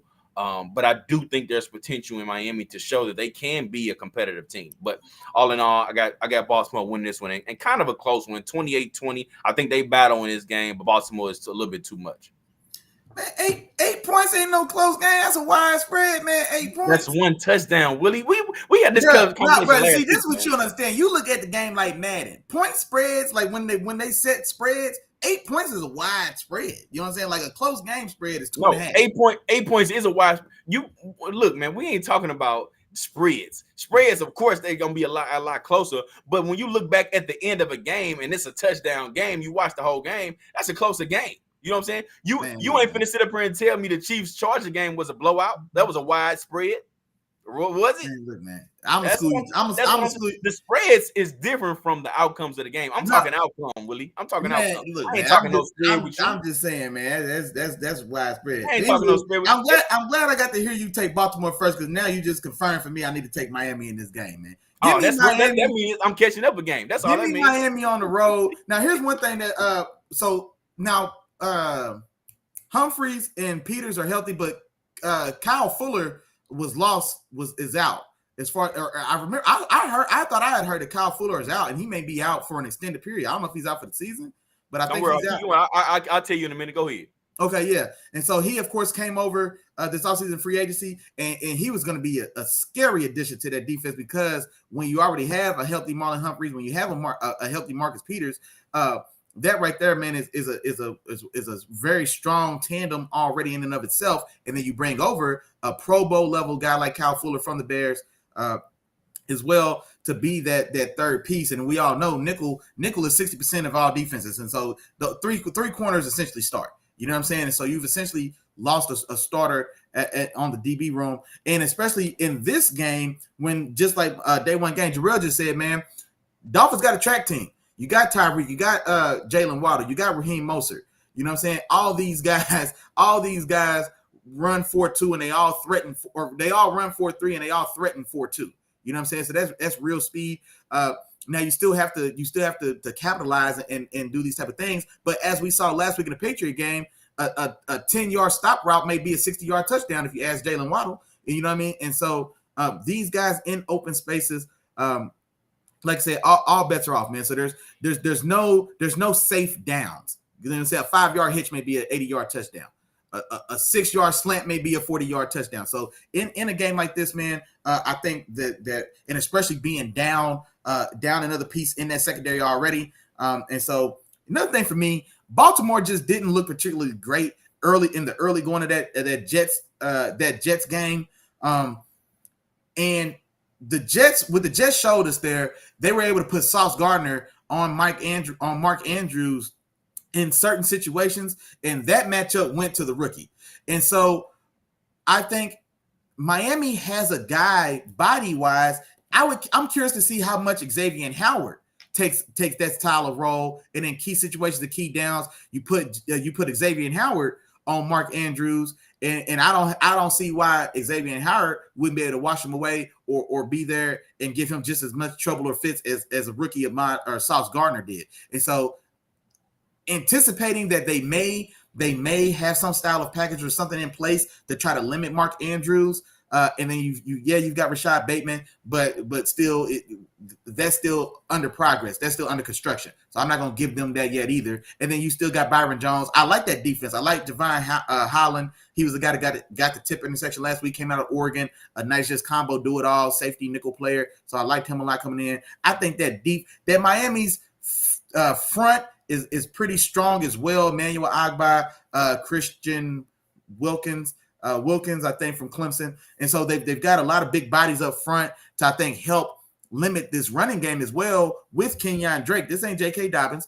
And so with Kenyon Drake, who is a solid runner, but he's not at all considered to be a difference maker. And so it still puts a lot of the weight for success right there squarely on Lamar Jackson's shoulders. And like I said, I think this defense is talented enough, man, that I think they just made matchup in all the favorable defensive, offensive matchups. I give them the edge. I give them the edge receivers versus DB room, and I give them the edge front seven versus Lamar and Kenyon Drake. And I like what they can do to limit Mark Andrews if they choose to have Xavier Howard kind of follow him in key situations, or Byron Jones. Both these guys are big body guys. Both these guys are about 6'1", 6'2", 200+ pound corners, and so they can stand up to the size and strength of a Mark Andrews, man. And so I just think they may be a team. Just if styles make fights, you know what I'm saying? Sometimes these matchups dictate these games. And so I'm going to take Miami on the road to really stake their claim and let the league know, hey, now we here for real. And this is the game that they get to do that. And I think they can, man. So I'm going to take Miami on the road. You go into Baltimore, you know it's ugly, but I'm going to go 24-23 in a dogfight in Baltimore. This is one for me that was in the running for game of the week, as Chop will know when we talked about it, man. I was really considering this one at game of the week, because I think it's going to tell us a lot about both these two teams. You know what I mean? So I think it's both these teams, I feel, a playoff caliber, and we'll see kind of in the early going kind of how these teams line out. The AFC is stacked top to bottom, and so we know there's a lot of good teams, but now we need to necessarily know how to rank them and tier them, and this is definitely one of those head-to-head matchups that lets us know, who sits where in the early going. Gotcha. Now I just want to say thank you, Willie Jack. I appreciate you, man, for giving me a game. You know what I'm saying, to come in and make up a little bit of ground. So I appreciate you for letting me make up ground in this particular game here by getting going up one game a little bit. So thank you, sir. I appreciate that, man. Let's go without saying, man. I love you, bro. On to the next one, Willie Jack, man. Let's go to LA, man, where Atlanta goes to take on the Rams, who look to bounce back from the terrible loss against the Bills week 1. Willie Jack, what's your thoughts on this one, man? This one's gonna be short and sweet for me, man. I think Atlanta, like we said, there's a lot of when you plan an interdivision rival, you guys know each other. You're able to play tough and play well. You throw the records out the window in those style of games. Now it was week 1, so there is no overall records, but long game. I don't expect Atlanta to win. I don't expect them to win. If the over-under is at 6.5, man, I'm taking the under. You know what I mean? So I don't expect that to be the case. Now, they are going all the way out to L.A. L.A. has got a terrible taste in their mouth for getting embarrassed on national TV as a defending champs. So they're looking to wash that off. And what better way to do that than getting a JV team from Atlanta to come out there to the crib to beat up on you for about 3 hours on a Sunday afternoon? Give me the Rams, and I'm going to take the Rams big in this one, man. I'm going 31. I'm going 31-16 LA. I just really don't see at all what Atlanta hopes to do in this matchup. You've I guess the most dangerous weapon on this Falcons offense is going to be second-year Kyle Pitts. Jalen won't have any trouble with him. Jalen plays so much in the slot for you guys already anyway. It's kind of a star or money backer style of role anyway. So he's already playing inside for the bulk of his snaps anyway. There's nobody on the outside that I would even worry about him shadowing or wanting to shadow anyway. And so in the key moments, I think he can handle Kyle Pitts. And then, like I said, other than that, it's the run game of Cordell Patterson and Marcus Mariota. Neither one of those guys give me butterflies. And so I don't think Aaron Donald's going to have a problem leading his men up front and shutting that down as well. Man, I may have, the way I'm talking about it, I don't even know if they get 16. I'm trying to think who scores a touchdown and how they get in range to score these 3 field goals. But 31-17, man, or 31-16, 31-16, give me the Rams to get they look back on the JV Atlanta Falcons team. Yeah, shout out to the home team, man. My mom and my nephew that fell in this thing, man. Appreciate y'all as always. Yeah, listen and learn something, boy. That's what you need to do. Well, look, man, I got a score similar to yours. I got 34-13, Willie Jack, in this game, man. And I agree with everything that you said, man. It'll be a bounce back game. Should be a bounce back game. The Rams need to show, what they are. Just like in Indy, when we talked about the Colts, they need to come out and make a statement. You know what I'm saying? So the Rams just need to bounce back in all forms, all shapes, in all different areas, man. They need to bounce back. Now, the one area where I am a little bit concerned about when it comes to Atlanta, in terms of them being able to get in position to score, I don't know if the Rams defense have mastered the run game combination when you got a running back and a decent run game. Cordell Patterson ran for $120 last week. Also, Mariota rushed for about 72 yards himself.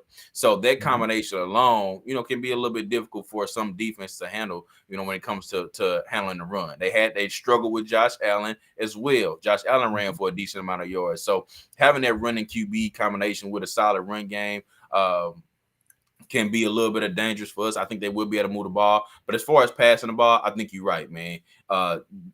Pitts is the perfect match for like a Jalen Ramsey. These are the type of guys that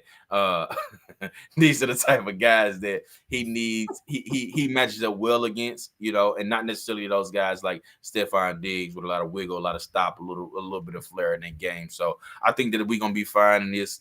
I think we come out and show what we're supposed to show. I think this is where we see the coming out party of a little bit of Allen Robinson in this particular game. So I'm gonna go 34-13. In this game. Rams take care of business, man. They take care of business. Gotcha. All right.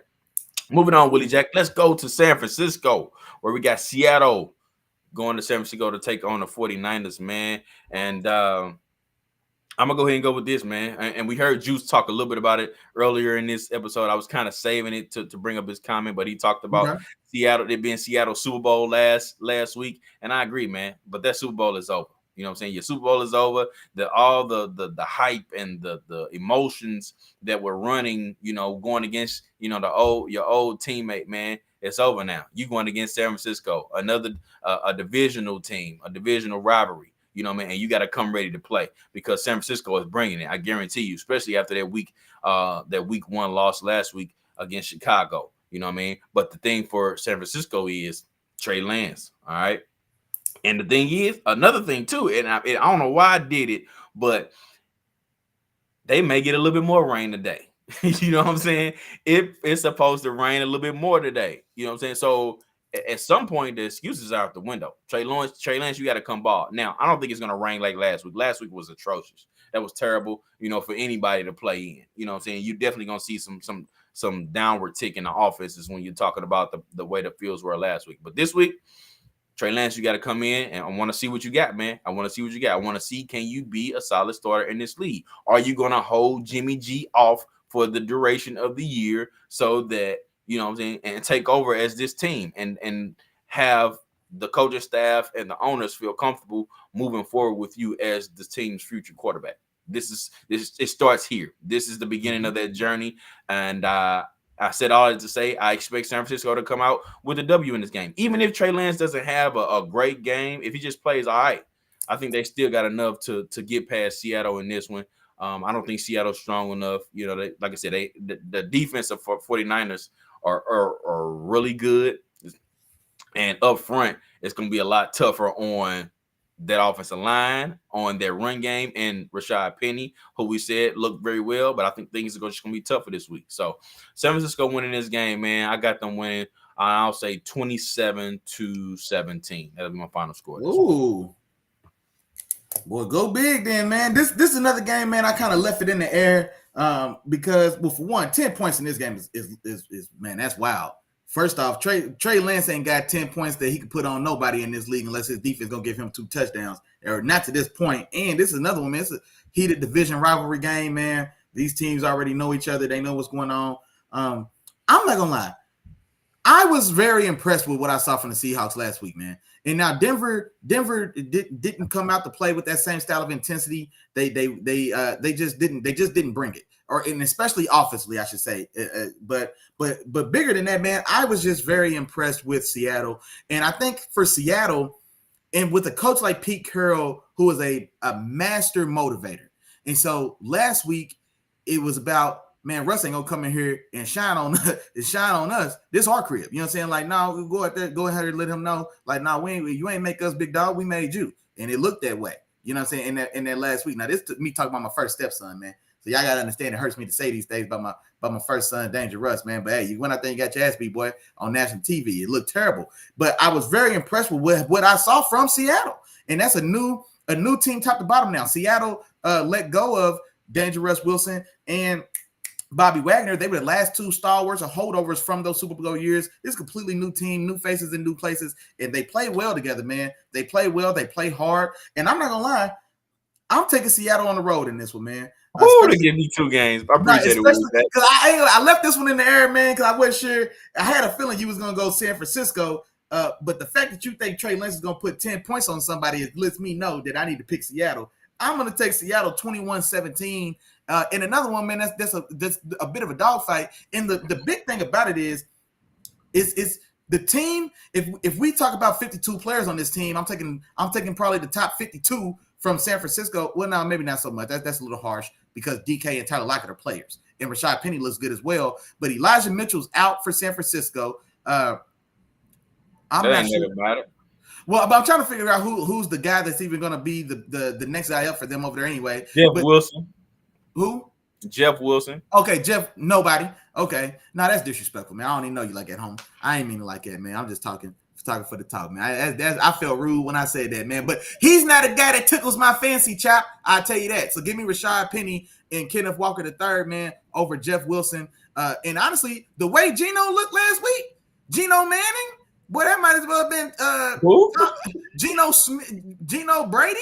Like, boy, the boy looked good. The boy looked good, man. I got to give it to him, man. Hey, he said they wrote him off. They ain't wrote back, and I ain't forgot about you, big dog. Seattle on the road, man. Letting boys know it ain't sweet. 21-17. And I think just Trey Lance, man, I think this is one of those games that if there's quiet grumblings now, I think after this game, I'm anticipating 2 big mistakes in the form of turnovers, specifically on Trey Lance. And I think those grumblings go to turn into shouts. Those grumblings turn into shouts from the back now. Like, hey, man, Trey tricking this off, man. We need to do something. And I think this is where that noise gets loud. And then by week 4 or 5, maybe week 6, the room is too loud and you can't ignore it no more. And then maybe we see it change. But give me Geno Smith's Seattle Seahawks team on the road to handle their business. Hey, man, let's first and foremost, hey, to all our listeners here, man, let's just, sometimes my dog Willie Jack, he gets a little bit ahead of himself, man. When he starts throwing names like, he starts talking about some Geno Brady and some Geno Manning. But that boy look ahead of himself. Boy.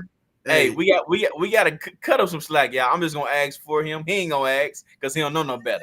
But I'm gonna ask for him. Cut my dog a little bit of slack. You know what I'm saying? Sometimes he be feeling himself, he be getting excited, and I guarantee you, man, we're gonna come back to this. My guy, he gonna be talking to us on Wednesday. You know, when we do our recap, man, and he gonna tell you, hey, man, I was hyped. I was feeling emotional at the moment. I was feeling the emotions, and you know, it just got the best of me. You know what I'm saying? So, hey, cut my dog Willie Jack some slack. I'm gonna let y'all know that right now. Y'all see, y'all watch and see, man. You're gonna be like, man, hold on, man. These Seahawks started 2-0. They look good both games, but what's going on? Who's over there cooking in Seattle? Y'all gonna see? All right, man. Moving on, Willie Jack, man. Let's go into the next game, man. We got Cincinnati traveling to Dallas, man, to take on the Cowboys. For sure. Who you got in this one, Willie? Man, this is gonna be short and sweet, man. Seattle early and often in this game. I think Cincinnati early. He's so excited about Seattle. Look at him, man. Y'all got me stuck, man. But no, give me Cincinnati in this one. Man. Dak is out, and Dak didn't look good when he was in. Zeke Elliott still stealing touches from Tony Pollard. They haven't figured out how to use CeeDee Lamb, and then there's nobody else out there. You've got Dalton Schultz, who's a guy. The defense is streaky, and so you've got Micah Parsons, who can turn this game now. Micah Parsons is a guy, a two sack, 2 strip fumble game here. He's a guy that can singularly put a definitive imprint on this game and possibly win it. And then you've got another guy, much the same, in Trayvon Diggs, who does run hot and cold. When he's on, and when he's off, he's damn off. But if he's on and he gets his hand around the ball, we know he's a guy that's going to take it 6. And so there is still a fighting chance for the Cowboys in this game on the strength of a defense. But I think you've got a supremely motivated Cincinnati Bengals team who knows they really gave one away last week. They come out, they get smacked in the mouth, and it takes them too long to bounce back. And then even still, as ugly as that game got for Joe Beasley and them boys, they still should have won that game, and they didn't. And so just like we were talking about earlier, man, this is another team looking to rinse a bad taste out of their mouth as well. But give me Cincinnati going to Big Dallas, going to Jerry World, putting 30 points on Jerry's screen in Jerry's house, and give me 30 to an ugly ass 13 from Cooper Rush and that defense. Gotcha. That's a high score there, Willie Jack. Yeah, I think Cincinnati got something to prove. Okay, Cincinnati got something to prove. I got you. And I really anticipate. I don't see Dallas moving the ball. I'm thinking this is a game where the Dallas punter, but a stretcher eat his Wheaties. He might have 8 punts this game. I just don't see how they're going to move the ball offensively, bro. With Cooper Rush in a weak scheme from Kellen Moore. And I just didn't like anything about what we saw last week. And now Dak Prescott's out. And so it's ugly. Gotcha. All right, my dog Jarrell in here, he said, man, Bengals finna tighten up and blow these girls out. And Willie Jack, Jarrell, I'm on your side, man. And I got the Cincinnati Bengals winning this one too. But my score is a little bit lower, man. I actually got just 23-10. 23-10. One, because I just respect the Cowboys defense, man. With them guys up front and the playmakers they got on the back end as well. I think they could cause a few problems. And on the other side of that, this is a true test. You know what I'm saying? True test for Cincinnati, not game-wise, but as we've seen, a lot of times it takes a little bit of time for your offensive line to start to gel when you bring some new guys in. this is going to be another test for the offensive line, is what I was specifically saying. Michael Parsons is going to be coming off the edge strong. DeMarcus Lawrence is going to be coming and trying to make some noise. That up front by the Dallas Cowboys, man, is going to, make some noise. And like I said, it's going to be a good test for them to be able to get that together, to get that offensive line together, for them to start gelling, to prepare them for the long haul as they go through this season. So I do see them being competitive in that sense. But other than that, I agree with everything that you said, Willie Jack. I don't see Cooper Rush and the Cowboys moving the ball that often. I do think he may make a couple plays, but not enough where they can put up enough points to stop the Bengals. Bengals win this one 23-10 in a bounce back game that they for sure need. So I got them winning 23-10. Okay. Right. Do me a favor, big dog. I'm sorry, man. I gotta get my door real quick. Go ahead and take us to this next one. I think I got Houston and Denver. I'm gonna be right back. Okay, go ahead. Do your thing. We got Houston and Denver coming up next, y'all. Houston and Denver. Houston actually goes to Denver, and I got Denver with another bounce back game. We got a lot of bounce back games this week, man. Cincinnati bouncing back, Rams bouncing back. You know what I'm saying? You got Seattle trying to bounce back. Indianapolis bouncing back. Man, it's a lot of teams that need that bounce back in order for them to, make that second week worthwhile, man. And Denver is one of those teams. And I do got them bouncing back. I got the score being 38-20 in this particular game. And to win this division, man, they can't have losses to teams like last week. Seattle is not a superior team at all. They're not a team that is going to make much noise in this particular league, let alone the NFC. And I think that you can't have losses like that to teams like that, and they need to get it together now, and I think they do. You know what I'm saying? I think it was a lot going into that game, as we already talked about the emotions and everything, but Denver is much too talented, man, and I think they come into this game and they overwhelm Houston, all right? And I think these will be my keys for the Broncos, man. They need to focus on the run more. They only had 20 total rushes between Russell Wilson, Javonte Williams, and Melvin Gordon. You know what I'm saying? You got two guys that can change games. They need more than 20 touches total. You know what I'm saying? You got to get them to rock. You know what I mean? And actually, it was 19 because Russell had one of those. So you got to get them to rock more. They actually were running the ball pretty decent, on a per carry basis. So you got to give them the ball. Russell Wilson had 42 pass attempts. That's too many pass attempts for this team. They can be a lot more balanced in the sense of run the pass. That's not like they were ever out of this particular game. So they got to run the ball a little bit more. And also Russell Wilson thrives on efficiency. You know what I'm saying? He has always been an efficient quarterback. So in order for him to be the most efficient, throw some of that play action in there. Once you get that run game going, throw some of that play action in there. This is a chance for them to get back going against a weaker Houston Texans team. And for the Texans, man, these games, every game right now is going to be crucial for Davis Mills. Okay, this is his second year. He was pretty solid in his first year, and this year they want him to take a step forward. And these games are crucial because they're going to be planning right now. They know they're not a playoff team, but they're planning right now for their future. So they want to know, is Davis Mills going to be our guy? Or do we need to start making moves to figure out who's going to be our next guy to come in to bring in? And then last but not least, Lovie Smith got to play. He got to coach better, man. He's got to coach better. He's got to coach. Yeah. We talked about onions last week. Let the onions hang, Lovie. Come on, man. You got to let them hang, man. So this game, he has to coach better, or his leash won't be as long, and we'll be looking at some time for him to kind of move on and go somewhere. So those are all the things that I feel like we need to see. But ultimately, like I said, I got Denver winning this game 38-20. They're just going to be too much for the Houston Texans. Okay, I got you. And our dog, man, Tom was in the building earlier, man. He went ahead and let us know, man, Texas by 24. And, man, also, hold on, what'd you say, Willie Jackson? Hold on, say it one more time for everybody can hear. I think I need everybody in this group to hear what Tom said. Hey, right? Y'all gotta cut my dog Tom some slack. Now he is a Houston native. He's from Houston, man. He's gonna ride and die with his Texas. He said Texas by 24 on the road, man. I'm not gonna lie. If this game was in Houston and the way Denver looked last week, I might have listened to him. Give me your score real quick, man. I missed your 38-20. 38-20? 38-20. See, I think Chop trolling me. Chop trying to trick me into picking Houston Because when Chop picked these wild ass scores, it just make me think he may not know anything going on. So it feels like I just got to go against it. Because 38, the offense we seen last week gonna score 38 points. That Denver offense look like they got real trouble on their hands, man. They got real trouble on their hands. I don't know if D'Angelo Russ got 38 in him, man. And I love me some Russ. I don't know if he got 38 in him, man. See, I'm able to see through things, man. You got to be able to see through the lines, man. That was week 1. You know what I'm saying? Yeah, if we relied on week 1, that means we'll get to that game. But we seen it last year. Green Bay. You was finna say that mean the Buffalo Bills winning the Super Bowl? That's what you was finna say? If we relied on week 1, yeah. If we relied on week 1, but that's why you play the season. You know what I'm saying? That's why when Green Bay got blew up by New Orleans in week 1, that's why we knew that wasn't nothing, right? You got to be able to see through it, Willie Jack. Man, golly, man. I want to go Denver here, but I'm telling you, my spidey sense is tingling.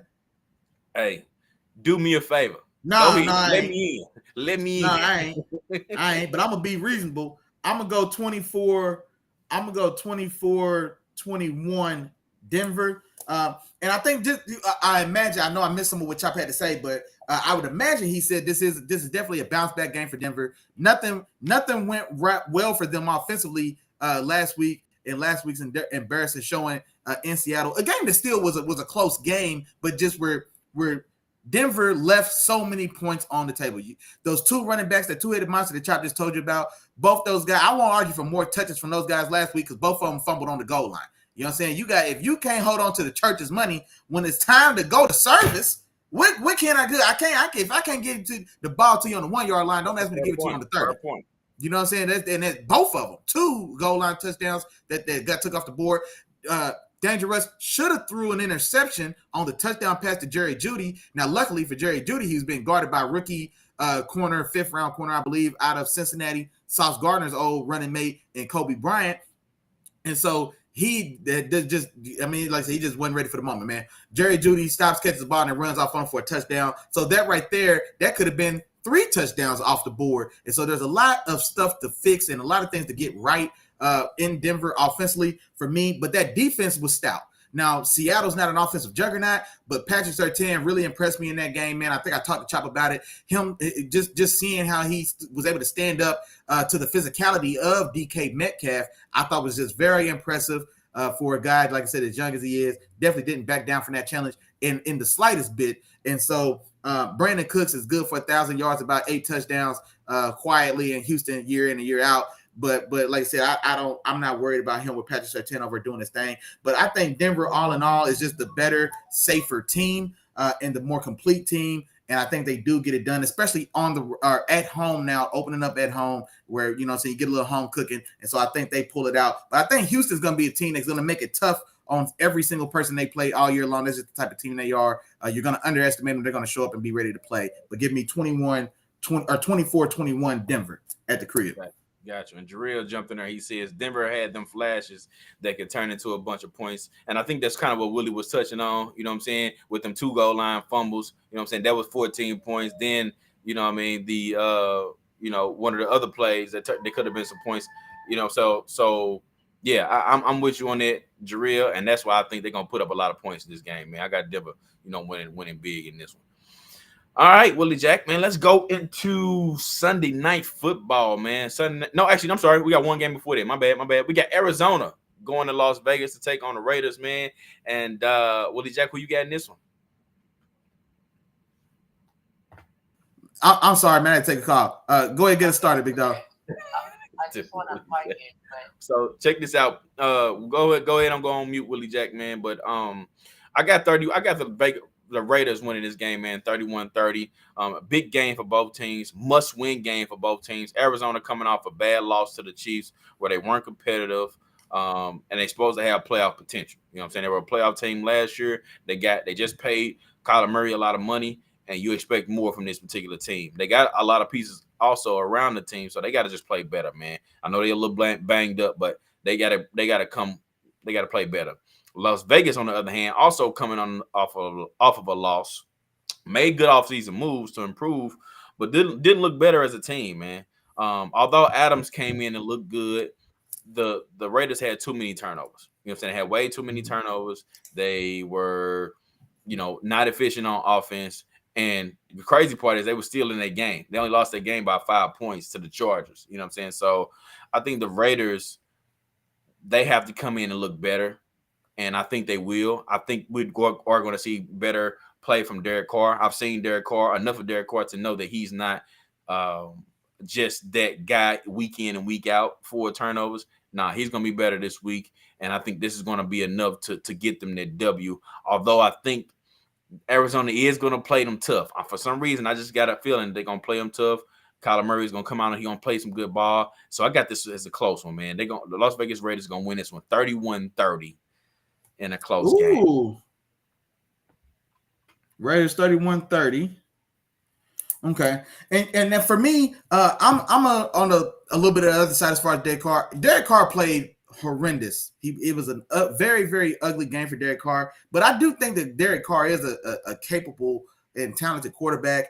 Like I said, I mean, it was one. Joe Burrow had 5 turnovers in week 1, and I'm not going to knock Joe Burrow for the rest of the season. And I think I don't want to do that same thing to Derek Carr because I think both those guys are supremely better than what they showed in week 1. And I think the longer that Derek Carr has Devontae Adams, the better he's going to be. Devontae's still picking up where he left off, 8 for 140 and I think a touchdown. And so he can still get busy, but they can still as a tandem be better. You know what I mean? And so and then that still doesn't even get into this getting Waller going, getting Renfro going, and like I said, really getting this thing into a fine-oiled machine. The Cardinals on the other hand, Cardinals this year this is an ugly team. I don't know where the 30 points are coming from. You don't have D-Hop, AJ Green, Rondale Moore, Hollywood Brown. These guys, none of those guys over there scare me. James Conner. I mean, like I said, I don't imagine that he's just going to be able to take over and run the ball down their throat, and then Cliff Kingsbury doesn't want him to anyway. And so I think this is going to be a huge regression year from Arizona. I don't expect Cliff Kingsbury to be the coach of that team next year. I'll tell you that right now. And so I think this is going to be much like we've been talking about. The theme of this has been like the get back game. It's like every game is a get back game for somebody. The Raiders, just like you said, ugly ball, and you still lose a close one to a division rival. This is a get back game for them. You got Arizona coming in who didn't look good on either side of the ball, in my opinion, in that week 1 slacking that they took from the Chiefs. And so I think the Raiders win this one in a game that's relatively uneventful. I'm gonna go 28-17 Raiders at home. And what's going to be what I anticipate to be just an ugly year for the Cardinals all the way around. Gotcha. And Jarrell comes in, man. Day 1 in the building. Says, I went with the Raiders on this one. Just moved when I said it. He said he went with the Raiders on this one too. Derek Carr is about to tighten up, and their defense is going to get after Kyler. Oh, let's not forget Max Crosby, Chandler Jones, those guys up, those two up front particularly. And so, yeah, now the Raiders defense in total isn't overly talented, I don't think, but they are strongest up front. And so, yeah, just like you said, man, if those two guys have a day, then yeah, it could be a long afternoon for Kyler. So now, good point, man. Day 1 game, Jarrell, man. Gotcha. Now let's move into Sunday Night Football, man, where we got Chicago going to Green Bay to take on the Packers. Willie Jack, who you got in this one? This one for me, man, it's going to be short and sweet. Give me A.A. Ryan bouncing back at, man, another one, Chop. Get back game, man. It was a get back game week 2, man. The title of this episode should have been week 2 preview, Chop Willie in the morning, get back game, man. Because everybody's looking to get to shake one off, man, to get their lick back. Green Bay's no different than this one, man. You came out, you got him. Well, I don't want to say flat out embarrassed. The Vikings probably could have been in a position to maybe run that up a little more, and they didn't. But still, man, you have an ugly taste in your mouth, especially if you A.A. Ryan, all these new faces, all these new name receivers, these young guys that he can't count on or depend on. You got a guy that drops a wide open, beautiful deep pass up the sideline on the very first play of the game, and that sets the tempo for the rest of the day. But I just think they're just supremely talented over Chicago. Chicago, man, was able to use home field advantage and some home cooking. They had excellent weather for them. And like I said, they took full-fledged advantage, as you should, when the conditions are that way and you're the team at home. And so I don't think they get that lucky here. Ron just there's no I just don't see how Justin Fields is going to outduel Ron, and especially now. Even if I would imagine Green Bay is going to start leaning more into their own two-headed running back tandem with A.J. Dillon and Aaron Jones. I think quiet as kept, man. A.J. Dillon is going to be the guy I think that comes to the front of that running back room. I think pretty soon it's going to be him being the primary back, and then Aaron Jones maybe spelling him as a complimentary third down guy, or when they spread it out. But I think A.J. Dillon, I feel like he's getting. I think they turned to him more and more, and especially in key and critical situations, I think he's going to be the guy eventually. But give me Green Bay, man, in this game. I don't think it's going to. Now, I do think, much as we always saw, I think there's always going to be one or two plays that we see for Justin Fields that just reminds everybody, like, man, he's got something. And so I don't think it's going to be any different. More so probably with his legs. I really like that secondary. I just like that defense in Green Bay. Period, top to bottom. I think, like I said, I still think they're gonna finish as a top 5, maybe even top 3 unit when it's all said and done. So I think they make life hard on the Bears. Give me 30's too much, man. I didn't like that much of what I saw. Give me 27. I'm gonna go 27-13 Green Bay. Yeah, I think Justin Fields gets in the zone once. They get close, but no cigar 2 other times, get a couple field goals. And I think Aaron Rodgers, he finally gets some semblance of an offense working and moving as they still kind of build and go forward with life after Devontae. But yeah, 27-13 Green Bay. Got you. And I got the Packers scoring 27 as well, Willie Jack.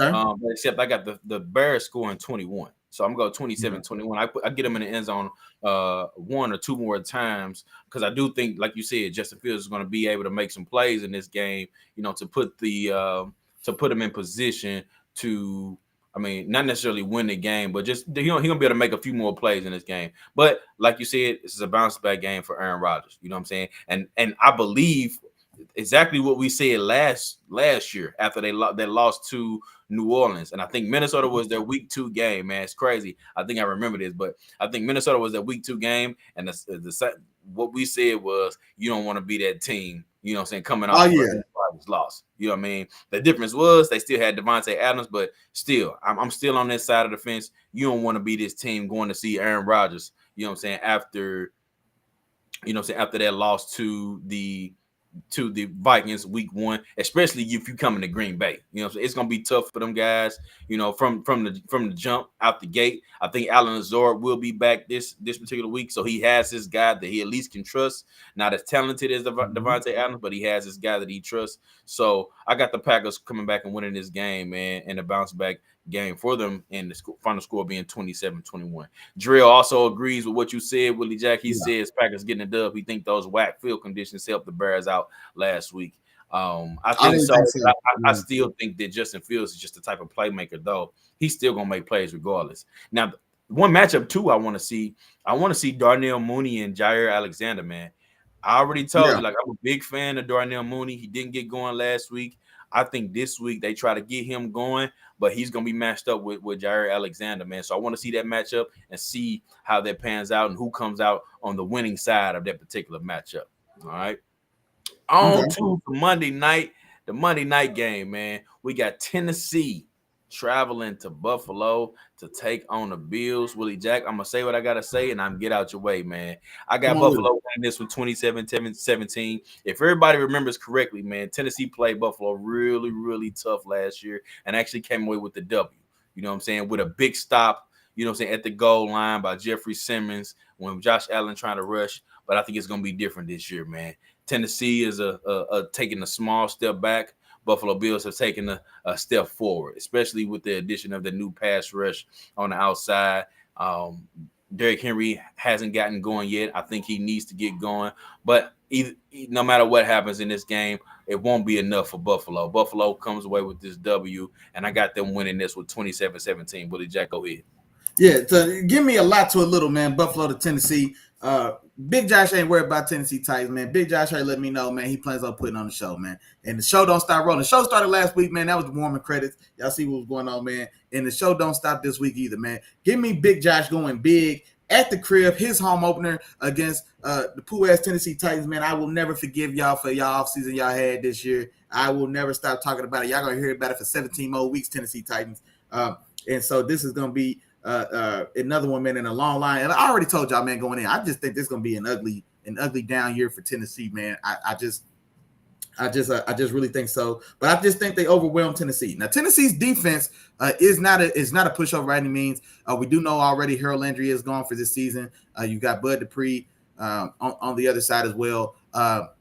A solid piece, but not a factor. And I can say that comfortably because I had him in Pittsburgh for 5 years. And so he needs somebody on the other side to kind of take off the pressure. He's never been able to stand up and be the primary, dependable edge presence that you need, which is why we end up getting TJ Watt. So shout out to him for not stepping up to the plate when we needed him to, because it led us to draft the TJ. You still got Jeffrey Simmons on that front line, though, man. A young guy coming into his own. Very outstanding year last year. Got some all-pro recognition, I believe, on one of the two teams as well. You still got Bayard in the back end, man. One of the best doing it at the free safety position. They've got a young cornerback room. They've got a younger cornerback room. Tre'Davious White, I think, is still – I don't know if he's – I'm not sure if he's back or if he is back. This may be his first game back. He was out week 1. And then they've got some other younger guys in that secondary. But like I said, I just think Buffalo is going to be too much, man. Give me 35-17 Buffalo, man. Big Josh, man, responsible for all 5 of them things as well. That's going to be my performance. And that's my performer of the week. Big Josh, a 5-touchdown day, 4 in the air, 1 on the ground. Big Josh handling his business against the Tennessee Titans and really, like I said, man, put some distance between himself and the next guy, whoever y'all think that next guy is. Well, there you have it, man. There's his performer of the week, man. And without further ado, man, it's time for us to get to the games of the week, Willie Jack. And right now we're sitting at about 15 minutes before the start of the first kickoff of the 12 o'clock games, man. We're sitting at 15, so let's go ahead and jump right into these, man. The first game of the week, man, is my game of the week. It's a little bit of an unorthodox game of the week, man, but I think it's going to be a good one. I think it's going to be exciting, regardless of what everybody think, man. I got Washington at Detroit. Okay. Washington and Detroit. All right. And the reason why is because you got one team in Washington being a team that if you listen to Wednesday, I told y'all they got a lot of weapons on offense. They got, of course, Scary Terry, but you got a young and up and coming killer and Jahan Dotson. They bring back Curtis Samuel. You still got some versatile weapons in the backfield and Antonio Gibson, who can get it out the pass, who can get it out of the backfield, or who can run that ball a little bit. And you got a quarterback who can really push that ball down the field, which is going to make this game exciting. I expect some big plays out of this particular offense. So that's what I'm looking for. And you got this Detroit team, you know what I'm saying, who I fell in love with. I was in love with last year because of just their fight. But then this year, with them being on Hard Knocks and me getting a chance to get on the inside of it, you know what I'm saying? I think it started to pull at my heartstrings a little bit. And I had to bag up a little bit. So hold on, man. They still the Detroit Lions. You know what I'm saying? They ain't about to come out here and just set the world on fire. So, I fell a little bit in love with that, man. They still got their veteran QB, good offensive line, good offensive weapons, but the defense is struggling. And I think that will be the difference in this particular game, even though I do think we're going to get a really, really good one from these particular teams. So I got Washington, the Commanders, taking command of this game, and they're going to win, man. 30-17 in a close one. A little bit of a shootout. 30-17 in a close one? I meant 27. I'm sorry. I was like, hey, look, man. 30-27. My fault. Okay, there we I didn't mean that. I don't mean 30-27 in a close one, And I expect both teams to put up a little bit of points. Now, the only thing I'm hoping Wentz don't come out here and just be throwing turnovers and forcing stuff, man, and that's gonna hurt me a little bit. But yeah, I'm going with my guy. Well, I'm going with Washington in this particular game, man. 30-27. Okay, and you know what, man? I'm glad to see you do that because, man, give me the hometown Detroit Lions, man. Give me the hometown Detroit Lions to go ahead and get one, man. Give me the Lions, and I'm not gonna lie. It was a lot of up and down ball for them in week 1 against Philadelphia. But like we talked about last week, man, this team don't stop fighting. And they've shown the propensity, man. They can put up some points as well, man. They end up getting up to 31-38. They lost to the Eagles last week. Now it's a little different when you open it up and you start and you fight the clock back, of course. But still, man. So they got the opportunity to score points. I am super, super impressed, man. The more I see of your boy DeAndre Swift, the more I like and the more I love, man. And I think this is a game where I think he can really take over. Now, Washington's defense is strongest up front. That front four is definitely Darian Payne and Jonathan Allen right there in the middle, man. Two boulders in the middle, man. Damn near immovable. You've got some Montez Sweat still outside. Is Chase Young? Is he back this week? That's what I was looking at right now. I'll tell you if he's back this week. Okay, yeah. So let me know. Okay, but that front four man is stacked. Now they second level. Everything else in that defense, I think, is in the air. So the linebacker play has been subpar. They drafted a kid out of I can't think of it now, but he still hasn't hit his stride yet. So on that second level, that's where I think they could take advantage of with DeAndre Swift. I'm talking about. Chase Young is still out, by the way. Chase Young is still out. Okay, so that even makes it a little better for small hands Jared Goff, man, because he's prone to dropping one and letting one go, man. Somebody breathes on him too hard, and so now without that additional pressure coming off the edge, that even makes it better. But I think they really lean into their young stud, man, a young, very talented guy, DeAndre Swift. I think in fantasy nugget for the day, pick up DeAndre Swift. I'm in my FanDuel league now. I can tell you right now, DeAndre Swift is very affordable, and I honestly think he has a big day. And I'm glad when you made this to play the game, I considered having DeAndre Swift my fantasy performer of the week, man. I ain't gonna lie. I really think this is the type of game where if you told me he finished this game, 200 might be too stretched. He ain't necessarily Christian McCaffrey, but 150 total yards on the ground. I can definitely see that going. Now, with them being a stout in the middle, with those two behemoths I just told you about at the tackle positions, I don't know how much of it be running. Maybe it's more of an even split. But if he's coming out of the backfield, option routes, swing routes, or in the open field, he's going to give whoever's on Washington's second level of business. I don't trust any of those linebackers to keep up with him in open space. So this is a game where I can see him going 70 on the ground, 80 in the air, or 80 on the ground, 70 in the air, or you know what I'm saying? Or I could definitely see it. Or this is the type of game where I could see him a screen pass. A screen pass may go for a 60-yard touchdown because I just don't like that second level of Washington. And then also William Jackson III, man, my stepson went to Cincinnati. He was a pick away from being a Steeler, bro. We was on him. Cincinnati got him right before we was going to pick him. He had some up and down years in Cincinnati, goes to Washington in the free agency, and he hasn't really got back to his highest of level of play when he was in Cincinnati. But that talent is still there. I liked him a lot coming out of Houston, I want to say. But he's still there on the second end. Kendall Fuller, I believe, is still there, and I think he's still healthy. But like I said, I don't like – outside of the front line for that Washington defense, I just don't like the back seven of those guys. And like I said, I really think, man, that the Lions with DeAndre Swift, they've got an excellent complement in Jamal Williams. He does their short yardage and dirty work, an emotional leader on there. You still got Amon-Ra St. Brown, a slot guy. Doesn't blow you away, but just gets busy. You know what I'm saying? Just fine. I mean, you know what I'm saying? And you still got DJ Chark over there. I think he got in the end zone last week. And so as that relationship develops, him coming over from Jacksonville, he'll be able to give some style of a deep threat to complement what Amon-Ra St. Brown could do for you in the middle, getting mixed around. And so I think this Lions team, man, is gonna finally get them one. I do think it's a closer game, though. Scary Terry and Johan Dotson, Carson Wentz. Like I said, so Carson Wentz is going to be hot and cold, 4 touchdowns, 2 picks. You know what I mean? 4 touchdowns look great, 2 picks. We're like, what the hell are you doing? So that's going to be the seesaw they ride all year. But give me Detroit at the home. Big Coach Dan Campbell, man. Shout out to you, sir. Love your work, man. Love what you're doing over there. Just like Chop said, Hard Knocks, this was an excellent selection because I think they won over a lot of new fans, I think. And so I think they get one 27-24 at the crib, and nobody's going to be more thankful or appreciative of a dub on Sunday, more so than Dan Campbell and these Lions, man. So shout out to them. Got you. And Jarrell, man, I heard you over there in the chat, man, talking about he got Detroit, and thanks for helping him keep his lead. Yeah, y'all gonna be in the let's go position after this week. Let's go, man. Day one game. Let's go. I can't wait till this week over, man. Y'all gonna be in a totally different position, man.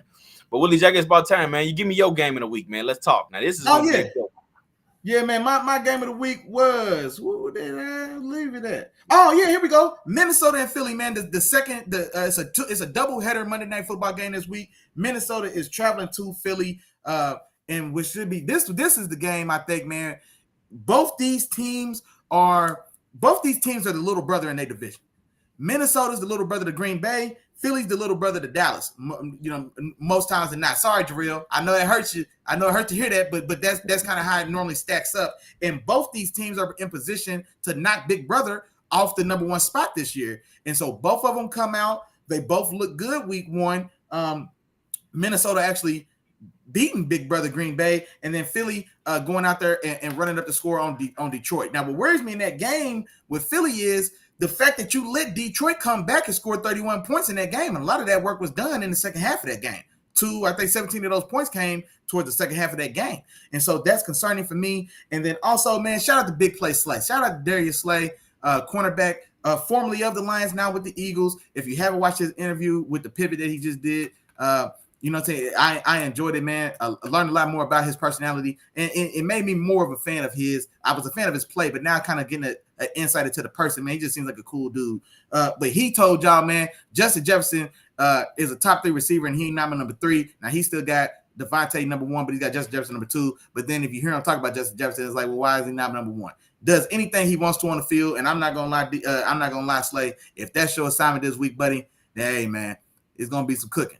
It's going to be some barbecue getting grilled, bro, because I don't know if anyone in this league is going to stick with Justin Jefferson down in and down out, and I think he gets busy and continues his track. I like that defense from the Vikings showed us as well, doing well to stymie and get after Aaron Rodgers. So give me Minnesota traveling to Philly. Now, mind y'all, I'm high on Philly, Jarrell. Y'all know what's going on. I think Philly's going to the NFC Championship game this year. I already told y'all, but I'm taking Minnesota in this early matchup while Philly still works out what they got going on defense.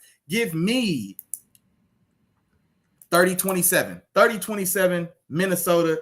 Jay Jettas, the best in the business, being a deciding factor, man. I'd look for 2 on the ground, 2 in the air from Justin, man. And then I'm curious to see how Dalvin Cook in that run game fares against that front line and that front 7 in Philly. That's going to be a good battle. But give me Justin Jefferson to be the difference maker. Gotcha, Willie Jack, and I like your analysis of this particular game, and just speaking on your matchup, your matchup analysis, or in terms of Slay, if Slay has Jefferson, I don't think either one of these corners are going to have them simply because of how they're going to use them. Like I said before, with Kevin O'Connell as the guy calling the plays, they use them like they did Cook. You know what I'm saying? So I don't think anybody's going to be able to specifically match up on him. If you're going to match up on him, if you try to match up and follow him with somebody, you're going to put your corner in a real bad position because Jefferson ain't sitting still. He's going to line up in all different types of formations and all over the place. So it's going to be a rough day, yes, if you do try to follow. So I think you just try to come up with some type of system to where he's double no matter which side he's on. You know, a guy underneath and a guy over the top. You know what I'm saying? So I think that's what the Eagles are going to have to do to kind of slow him down. But at the end of the day, no defense in the league has figured that out yet, and I don't think they're going to start today. I don't think they figure out how to stop a guy in this particular system, let alone the talent that Justin Jefferson has. So I think he does go off. He does have a pretty good game. And I think that I'm with you on this one, Willie Jack. I'm going with Minnesota in this one too, man. I think it's going to be a really good game. I think that the Eagles are going to be able to do certain things just because of the talent that they have. Hurts is going to run a lot like he always does, but I don't think he's sharp enough at the QB position to actually do the things they're going to need him to do in this particular game. So I got Minnesota winning this one, 27-24 final score. 27-24? 27-24. I got Minnesota. Okay. All right. Okay. You already gave me your performer of the week, man. Throw my performer at you really quick. We got 1 minute before we need to get up out of here. But my performer of the week is going to be Russell Wilson, man. 4 touchdowns from Russell Wilson, over 300 yards passing. We're going to see a big game from him. And the Denver Broncos are going to roll over Seattle, man. And I mean, not over Seattle. They're going to roll over Houston, this particular week. And they're going to get the job done, man, pretty easy. So I got Russell Wilson in this one as my performer of the week. Well, you said 400 yards and how many touchdowns? Over 300 yards and 4 touchdowns. 304 touchdowns, okay. Over 304 touchdowns is my performer of the week, man. Got you. All right. Well, Willie Jack, man, I think that's about it, man. Chopping Willie in the morning, another episode in the books. I think it's about time for you to bring us home, dog. Hey, y'all know what's going on, man. Week 2 is here, man. Football Sunday is about 60 seconds away for all of us, man. So everybody, good luck to your team, unless your team is playing my team. But other than that, man, hey, everybody stay safe. Everybody stay healthy. Enjoy yourself, man. Kick back with your folks, man. Sundays are made for football, man. It's a beautiful day here in Dallas. Hope it's beautiful where you at, man. And so, hey, I can't wait to see my Steelers get after these Patriots. I know Chop can't wait to see his Rams bounce back as well. My dog, Day One Gang Jarrell, holding us down from top to bottom, man. He ready to see them Eagles try to get one on Monday night. But, hey, y'all know what's going on, man. Short and sweet because the games is coming on. We love and appreciate all the support as always, man. Wednesdays, 11 o'clock, home team show, man. Be in there, be there, be square, man. You know what's going on. Sundays, pregame with us, man. Sunday mornings, man, 10 o'clock before the game comes. Come in here and get the game, man. And hey, we will be back as always. We appreciate y'all. Peace.